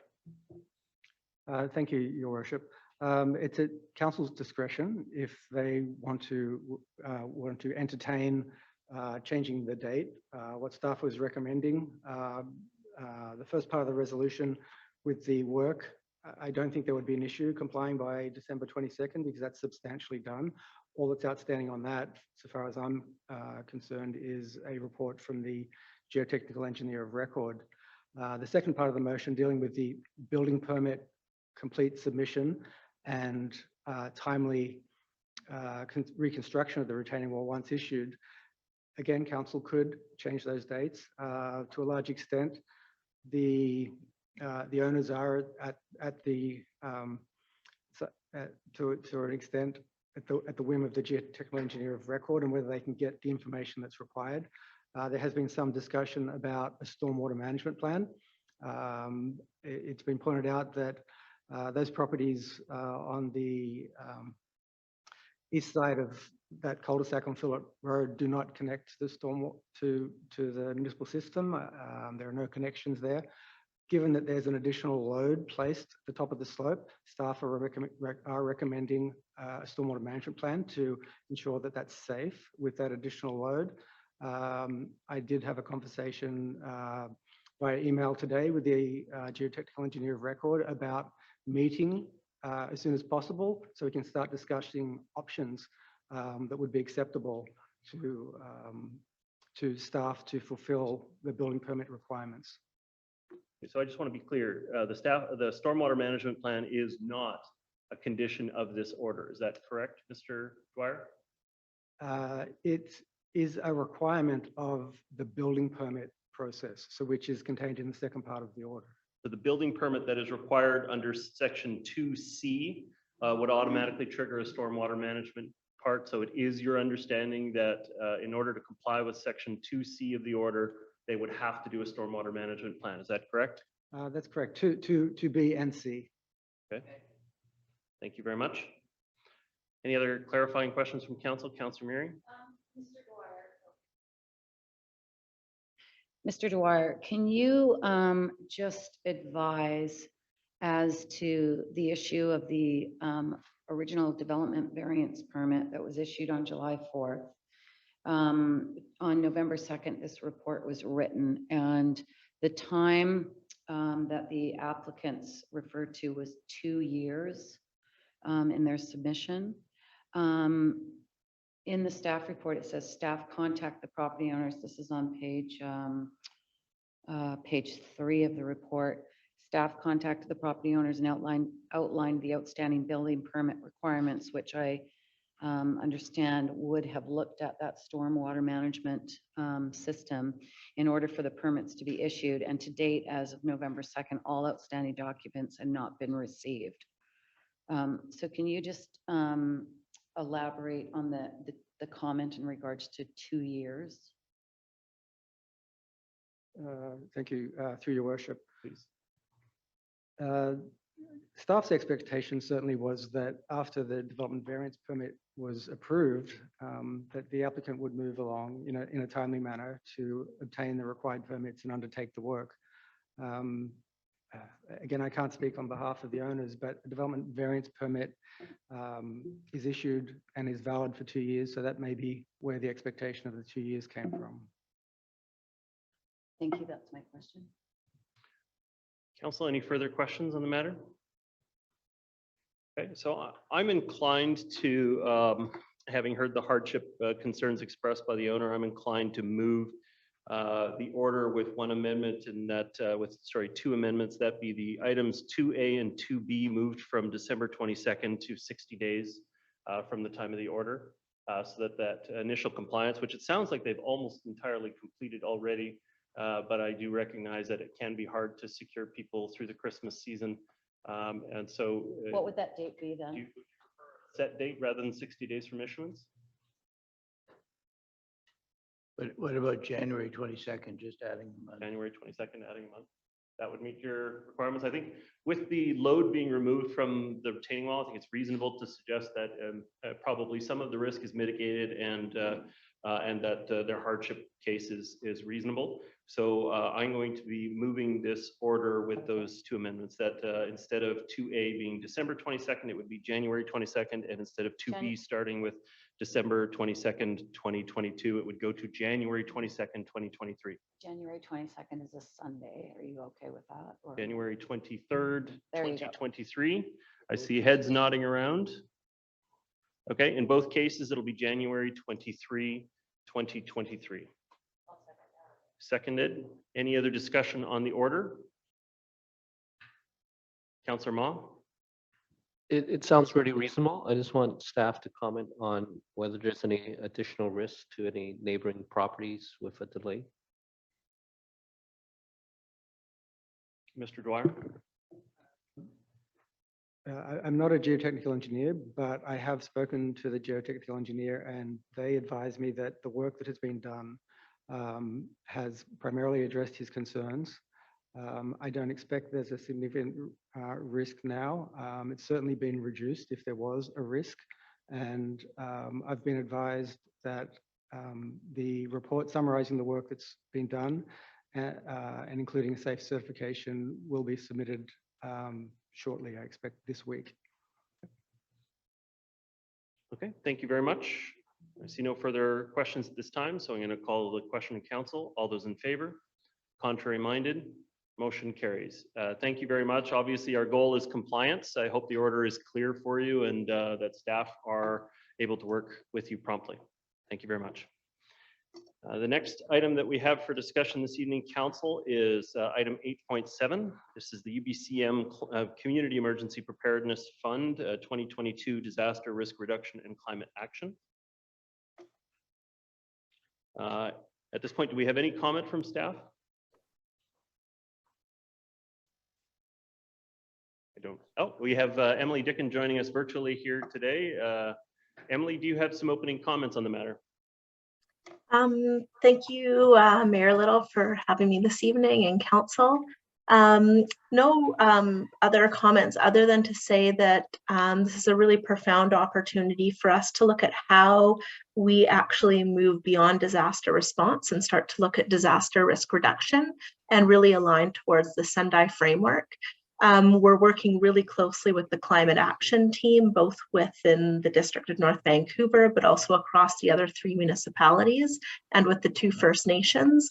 And this is just a great opportunity for us to think about how we start to get upstream from disaster events, looking at both the physical attributes of these events, but also the social dynamics and demographics that are most impacted by disasters on the North Shore.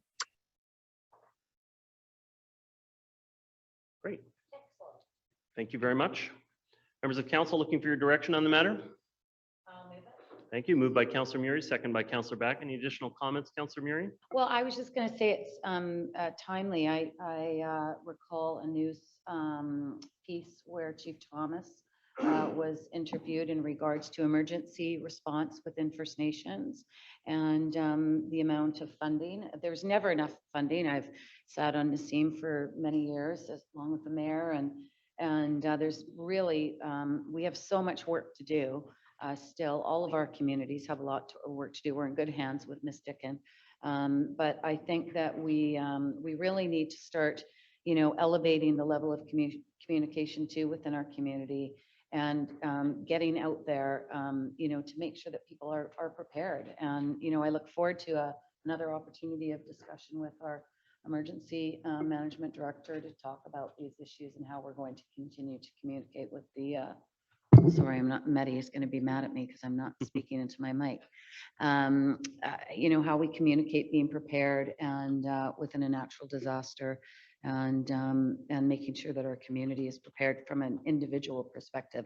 I know that I have spoken to Emily about reaching out to the community associations, North Vancouver, and getting information out through them because they are captive audiences with the groups that organize them. And so I think Nassim's going to be excited about that opportunity to work with the local community.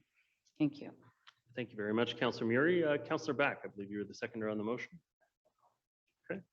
My only comment is that generally speaking, not specific to this, but it's critically important that all of the communities on the North Shore are able to participate in all of the things that we do to reduce risk on the North Shore. The 5 local governments, including 2 First Nations, work very closely together on transportation issues. I would say that emergency management should even be a higher priority of having coordination going on between our communities. We've obviously committed to that through the North Shore Emergency Management Group. I remember specifically we had not a tabletop exercise, we did it as a live exercise. There was a caustic soda spill was the exercise, and everybody had a dramatic role in it to be able to work through what it would look like if you had a caustic soda spill. And the location for the caustic soda spill was on the Capilano River. And it seemed like there wasn't enough advanced engagement with the Squamish Nation in order for the exercise to be fully effective.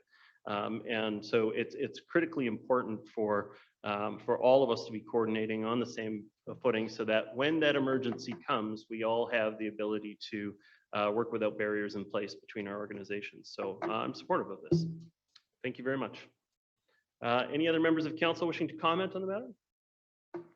Hearing none, I'll call the question. All those in favor? Contrary minded, motion is carried. Thank you very much, Emily Dickin, for your comments. Okay, council, the next item comes with some explanation. So this is item 8.8. This is the recommendation regarding continued support and action on reconciliation, anti-racism, equity, inclusion, and diversity. And if people recall our council meeting, I want to say that it was from the October 28th regular meeting, November 4th? Oh, 24th, October 24th. The October 24th regular meeting of council, we had a bit of an anomaly, we'll say. After the meeting had taken place, a question was raised to the validity of having a regular meeting of council after the election. And sure enough, we had set the regular meeting agenda back in December of 2021 and hadn't noted that, that Section 119 of the Community Charter in a bit of a roundabout way doesn't leave any room to have a regular meeting of council between the time of the election and, in quotes, the first 10 days of November, which is when you must host your inaugural meeting. And so it didn't leave any room for us to actually have the regular meeting of council that we did have. Now, most of that regular meeting of council was ceremonial in nature. We received the Poppy campaign from the Lynn Valley Legion, which we were happy to still continue.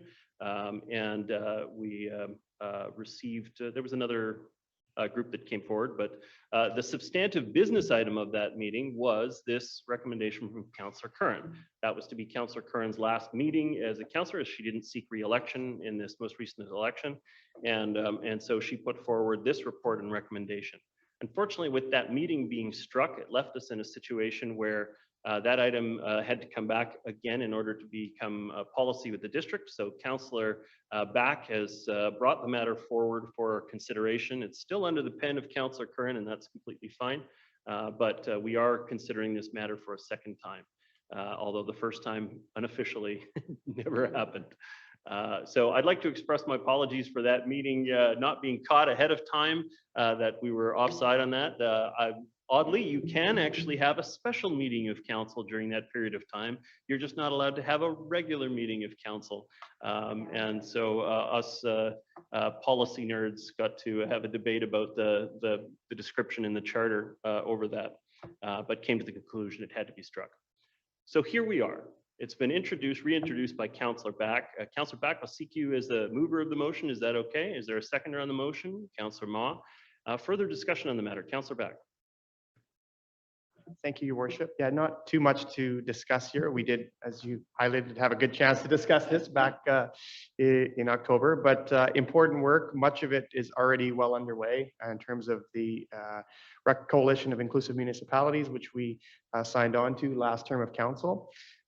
In speaking with staff, I believe much of the work around creating a reconciliation task force working across North Shore is underway. So it's really just to formalize a lot of the excellent work that's happening in this area around issues that are extremely important to address at this moment in time. When we talk about equity, inclusion, diversity, and anti-racism. I was actually just recently speaking with the owners of Nobu Sushi in Edgemont Village, and they were reflecting back on the racially motivated incident that they were the target of, unfortunately, back in the summertime. And it just reiterated to me just how important it is that we continue to focus efforts around anti-racism in the community. So that's my only comment on bringing this back. Okay, thank you very much. Councillor Ma, you had some additional comments? Well said, Jordan. That's it. Okay, thank you. Catherine Pope, Councillor Pope. Just going to double check, is your microphone on? There you go. Jeez, you wouldn't know I was a reporter before, would you?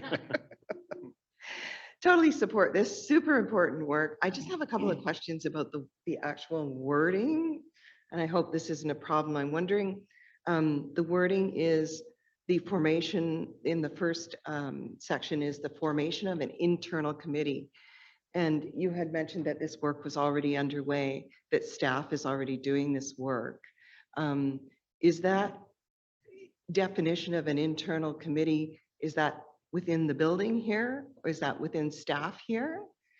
Yes, okay. That's one of the recommendations, yes, yeah. So my feeling on that is the problem with committees run by white people is that they make decisions based on their own biases and they view diversity through their own colonial lenses, which is exactly what we're trying to avoid.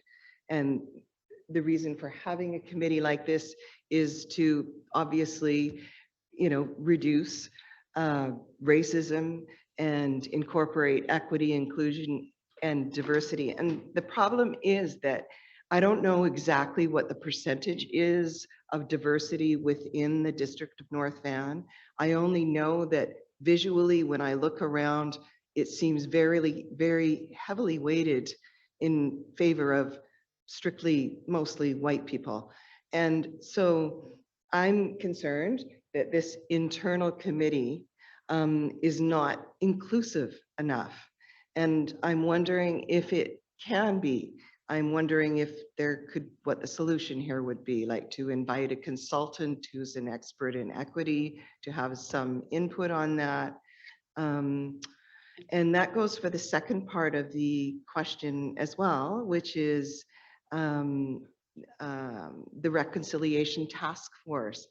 It doesn't explicitly say that the reconciliation task force is to be made up of representatives from the District of North Van, of course, but the Squamish and Tsleil-Waututh nations. It doesn't explicitly say that.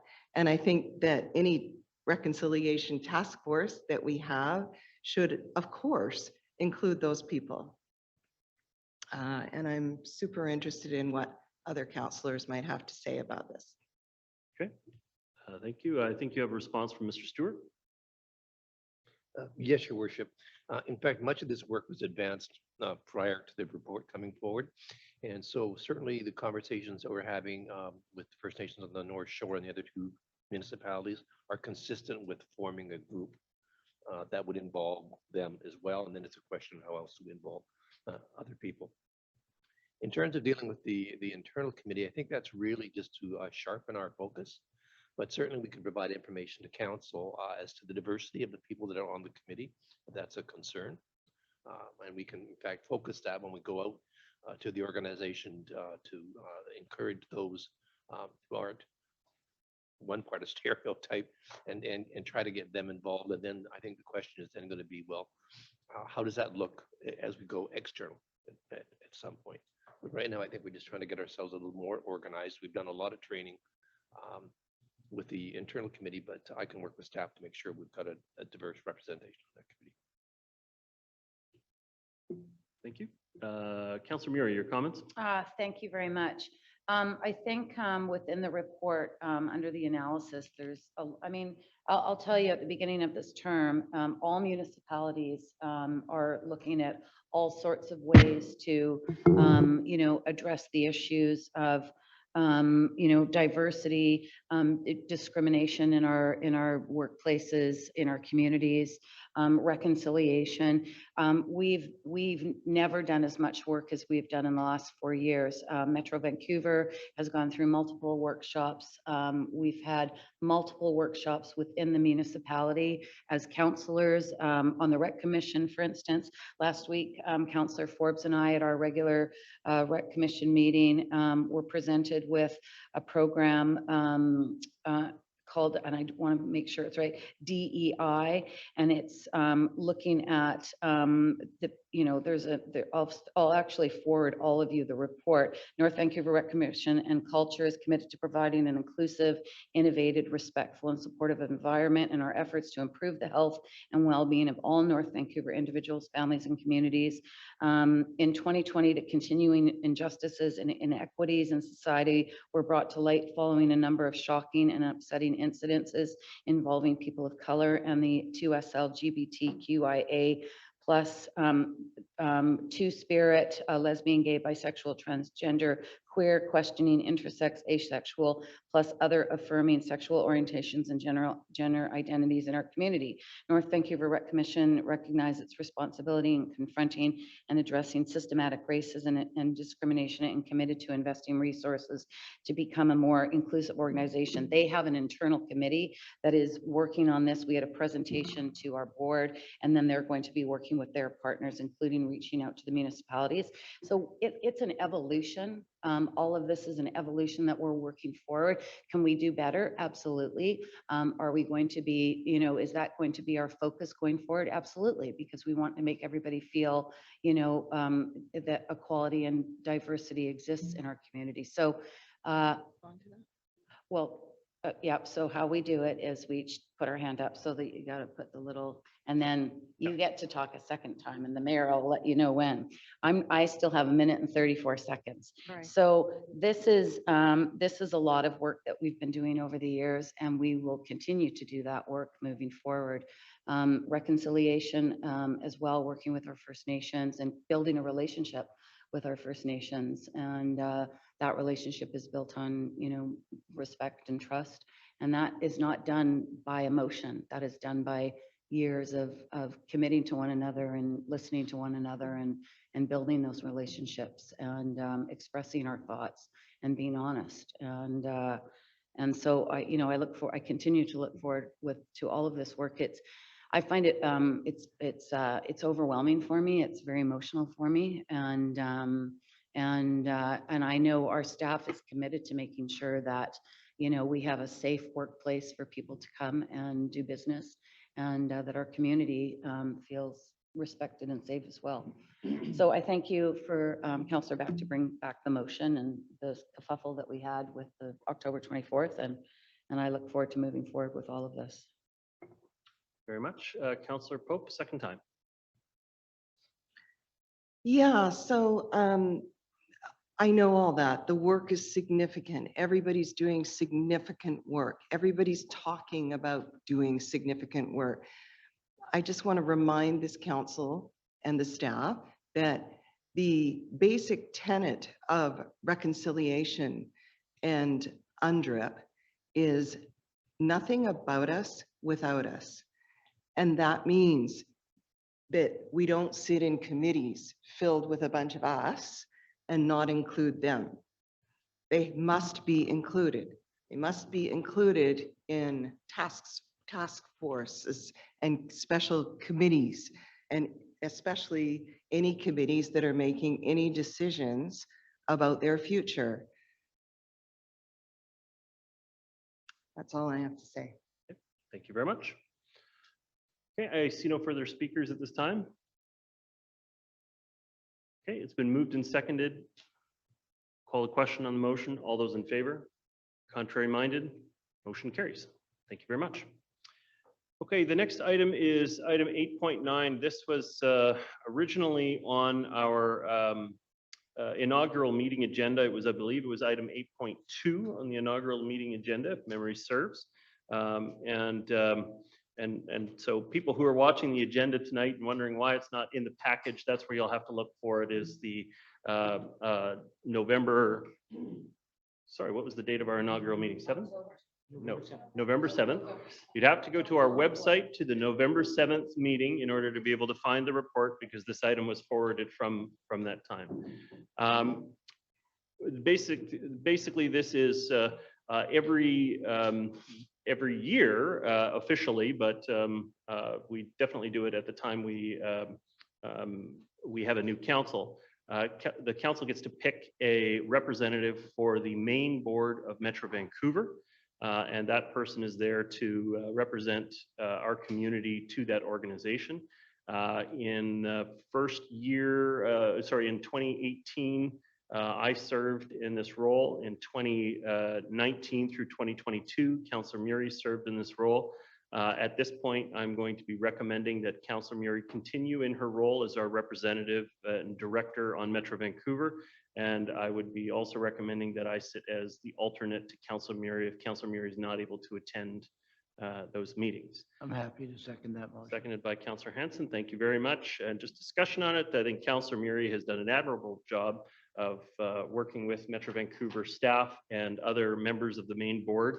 The people that I've talked to around the mayor's table have said that you've raised significant issues of import to our community. You've represented the North Shore and the District of North Vancouver well, and I'd like to support you in continuing on in that role.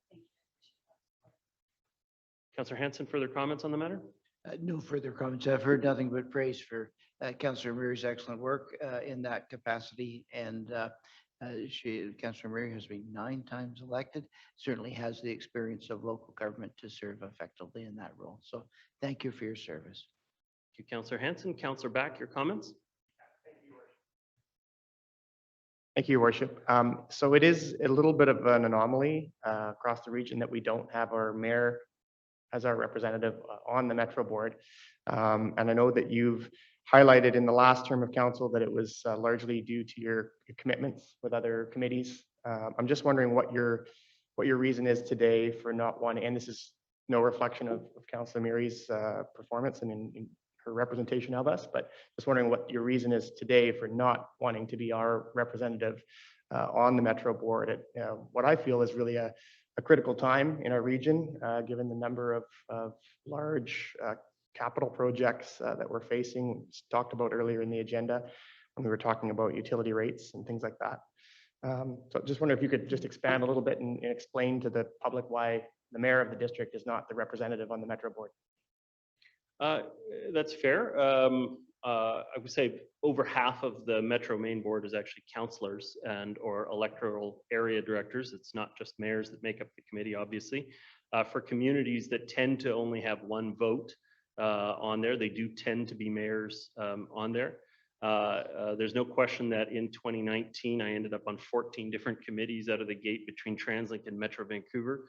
Also found there to be a very large amount of duplication. So many of the reports that come to the committee level within Metro Vancouver, they go to the committee first, and the exact same report is done at each committee and at the main board. And so I was receiving those exact same reports for liquid waste, solid waste, performance and audit, and on the main board. And it wasn't a great use of my time to be duplicating on that. We also have, I think, I really enjoyed having someone else there. I know our community isn't large enough to have a second rep on the main board, but I've enjoyed having someone else who I can talk to about Metro Vancouver matters. And so at this time, I get there's financial compensation for it. I'm saying no to the financial compensation for it. I happen to think that we have been well served, and I look forward to working with Councillor Murray going forward. I believe the next speaker is Councillor Pope. Yes, I agree with the points that Councillor Back has raised. I think that traditionally this is the mayor's responsibility. And if he's too burdened by other committees, that perhaps those should be farmed out to other councillors. Or at least the suggestion in the list that goes to Metro should list those councillors in some of those committees that you may find get to be too much when you're also doing the board position for Metro. As Jordan mentioned, it is critical to the future of Metro and the district of North Van. And again, no reflection on the job that Councillor Murray has previously done, but the directors on the board will be making decisions about billions of dollars in crucial infrastructure projects. And we know how badly things can go when there isn't proper oversight and accountability. And I'm very concerned about that and some of these big projects that are coming up and what the impact is going to be on taxpayers. So I do feel that I won't be supporting your motion for those reasons. I think that it should be the mayor's job, actually. Thank you. Thank you very much. Councillor Murray, did you have further comments? I was just going to actually say it's not actually without precedent that a mayor is not at the table at Metro Vancouver. I sat for 3 years, as the mayor pointed out, and the mayor of the city of Vancouver attended 2 meetings over those 3 years. His alternate was there at all meetings but 2. So it's not without precedence that a councillor sits in place of a mayor at the Metro Board. And I know over the years, and I thank you for all your comments. I know over the years as well, especially during elections, there was a lot of, there may have been comments made from previous mayors that said, you know, I'm going to spend a lot more time here in the district. You know, my first role is to be here in the municipality looking after the residents of the district of North Vancouver. And often what would happen over those years is that work outside of the district with all of these very significant boards that mayors are asked to sit on, those representatives of the time would spend a lot of time not in the district. And I have to, you know, I have to applaud Mayor Little for, you know, being confident enough to be able to step back, but still monitor what's going on at the board and at the committees that, you know, he feels that his time can be well served with having, you know, myself represent the municipality. We communicate regularly and still, you know, do the work of TransLink and the mayor's board and look after the district's needs. It has been lacking in previous councils, and I think he's made a difference with this decision, and hopefully with the blessing of the majority of council as well. So you know, I will work hard for the district, and my phone is always on, 24/7 almost. You can call me at any time if you have any concerns. You know, the meetings at Metro, you can attend if you're interested. And you know, I look forward to working with all of you in the future in regards to the issues of Metro Vancouver. Thank you very much. First time speaker, Councillor Ma. Thank you. I can understand that, you know, certain people may want, you know, the mayor to represent us.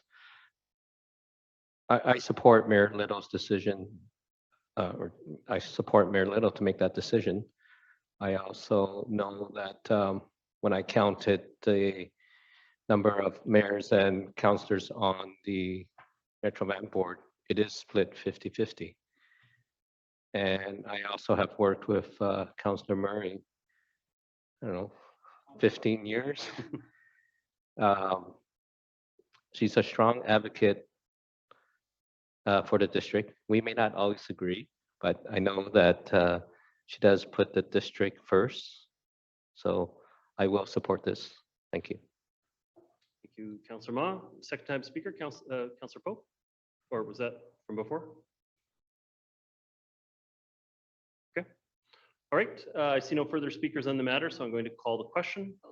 All those, oh, Councillor Forbes, you wanted to comment? Sorry, I put my mic on before I put my hand up. I just want to say that Councillor Murray has been on council for 26 years. Sorry, don't mean to age you. No, save that but- 1 year. But that's even more than our mayor, and that's no offense meant to you. No. But I'm just trying to point out that she's got years of experience and is quite capable of doing it. And if it allows the mayor, because it's mandatory that you sit in some positions, and you would be the alternate here anyway, if Lisa couldn't make it, you would be there. But what Lisa said about previous mayors being sort of sucked into the vortex of Metro and TransLink because of their assigned responsibilities there, left them not quite as involved on the North Shore. So I think this is a good compromise myself, that it leaves the mayor a little more available to be here for our municipality and time to connect with us. And we certainly have a capable person, well-experienced person that could sit in. So I'm in favor of this. Thank you, Councillor Forbes. I see no further speakers on the matter at this time, so I'm going to call the question on the motion. All those in favor? Contrary minded? Motion carries with Councillor Pope opposed. Okay. Council, we have completed the business of the meeting, and we still have some time on our agenda. We do set aside time for optional reports from council at the tail end of the meeting. So just double check with the CAO. Do you have any reports you'd like to make at the end of the meeting? Okay, any other members of council wishing to make a report at tonight's meeting? I can do that if you want. Oh, I know Jim.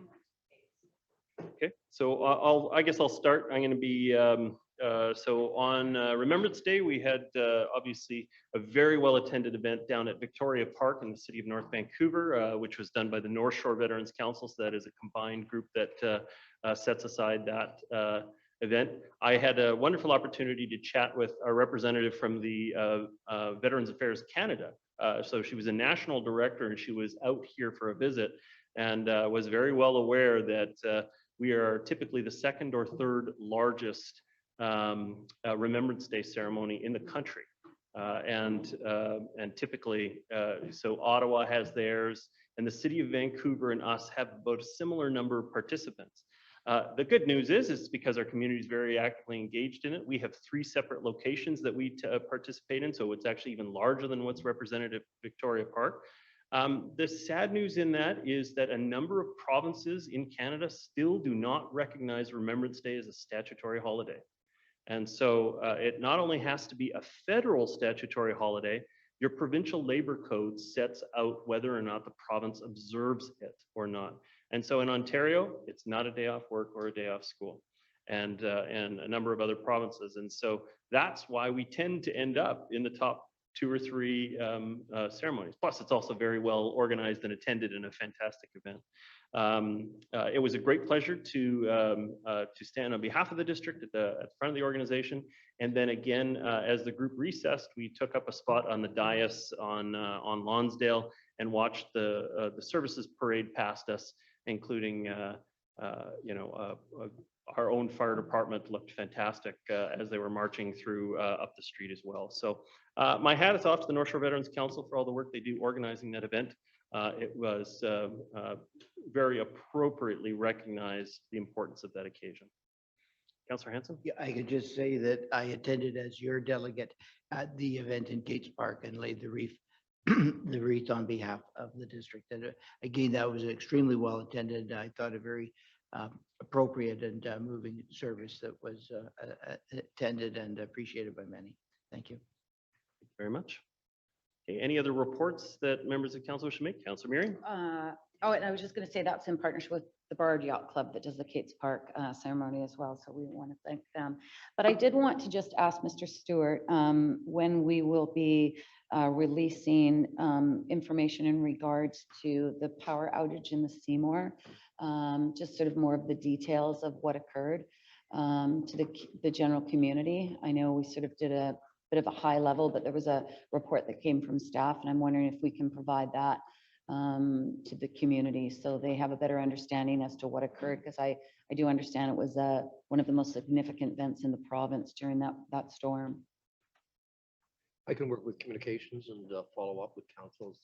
That would be great. And maybe particularly the community associations east of the Seymour who were fielding many calls on social media on their pages, just to be able to address that with them, because I think there is real interest in the community in regards to, 2 ways in and out and what happened and how we will look to remedy some of the challenges and issues that we had going forward. The switch light on the bridge. I have another report to do, which is the Edgemont and Upper Capilano Community Association hosted their annual general meeting. I passed on regrets from Councillor Back, but all of the other members of council were able to be in attendance, which I think that kind of eager response shows the Edgemont Community Association that they're a great organization and we want to show our support for them. It was well attended in the Highlands United Church, and it gave me an opportunity to speak about in particular, I talked about the regional committees and their effect on the municipality. The last couple of times I talked about finance and transportation, so I wanted to change it up a little bit this time. Out of that, I did also mention that TransLink had its inaugural meeting of the Mayor's Council, And we've selected Brad West by acclamation as the chair of the Mayor's Council of TransLink. And Mike Hurley won in an election. We made them have their speeches. And so he will be the vice chair. And we have a newly created position on TransLink, the provincial government through Minister Minister Heyman. Minister Heyman changed one of the positions on the TransLink main board to be an additional member at large from the Mayor's Council. And so Malcolm Brody was elected to that position. He's the chair of our finance committee. And so having the chair of your finance committee also sit on the other board makes a lot of sense to me. So was happy to make that report to the Edgemont Upper Capilano Community Association, and thank you to council for such a great attendance at that event. I know they felt, they expressed appreciation for the high level of support. Councillor Ma, do you have a report?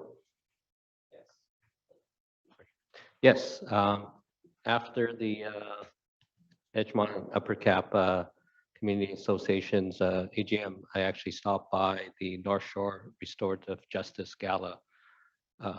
Very well attended. It's something that it's great to see the North Shore really getting behind it. And I think they do amazing work.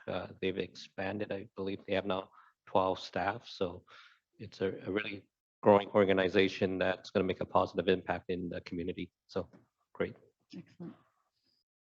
And I was remiss in noting that Councillor Forbes and I attended the North Shore Black Bear Society's AGM, and we had our own Graham Budge from planning present on behalf of the Seymour Salmonid Society in a presentation, and then Tom Sayre, who's an assistant instructor at BCIT on the Adams River. And it was a very good, they were all really good presentations. And there are Chum and Coho returning. They've gotten past the slide on the Seymour, and so the Salmonid Society is elated. And I told them that they probably need us to support them more. So come over anytime and talk to us about what they need. I gave them Dave's personal phone number, and it was a good evening. So.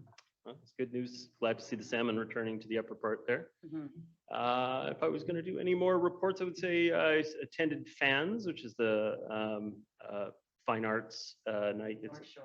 North Shore, and we did a number of grant presentations to artists in the community on that event, which was great. And myself, Mark Sager, the new mayor of West Vancouver, and Mayor Buchanan from the city of North Vancouver were able to hand out the grants to young artists in the community for the work that they're doing, which was fantastic. And then I had another one I was going to mention. Oh, last week I attended the Argyle PAC meeting. It was mentioned at the front end of the meeting. They had a number of questions about the artificial turf field project going on at their facility, and I was able to report on the dates for construction and the materials that are going to be used in that meeting. There's obviously still some questions following up, but it was a well-attended affair. Councillor Ma? I think we would be remiss if we didn't mention that the new Board of Education was sworn in last Tuesday. Yes. And a few of us attended. Right, good. So that is a lovely venue they have up there. The view on the top of that building is remarkable. Councillor Forbes, you're still on the list. Was that from before? No. Okay. I just wanted to mention that I didn't make it to the school board inauguration that I planned to, but Lisa and I spent 4 out of 5 nights last week attending the same meetings. Yeah. So I needed one night in there where I wasn't at another meeting. So it was a busy week last week. Yeah. That's all. I think everybody's trying to avoid the Christmas season and they're having their meetings early. Okay, I see no further reports at this point, so I'm going to thank everybody for their participation tonight. Thank you to staff for all of the work they did preparing the reports and materials for us to consider this evening. Thank you to the members of the public for contributing their comments and for sticking with us through the evening. And again, finally, thank you to council for the decisions that you made tonight. Everybody have a fantastic week. Move adjournment. Accepted.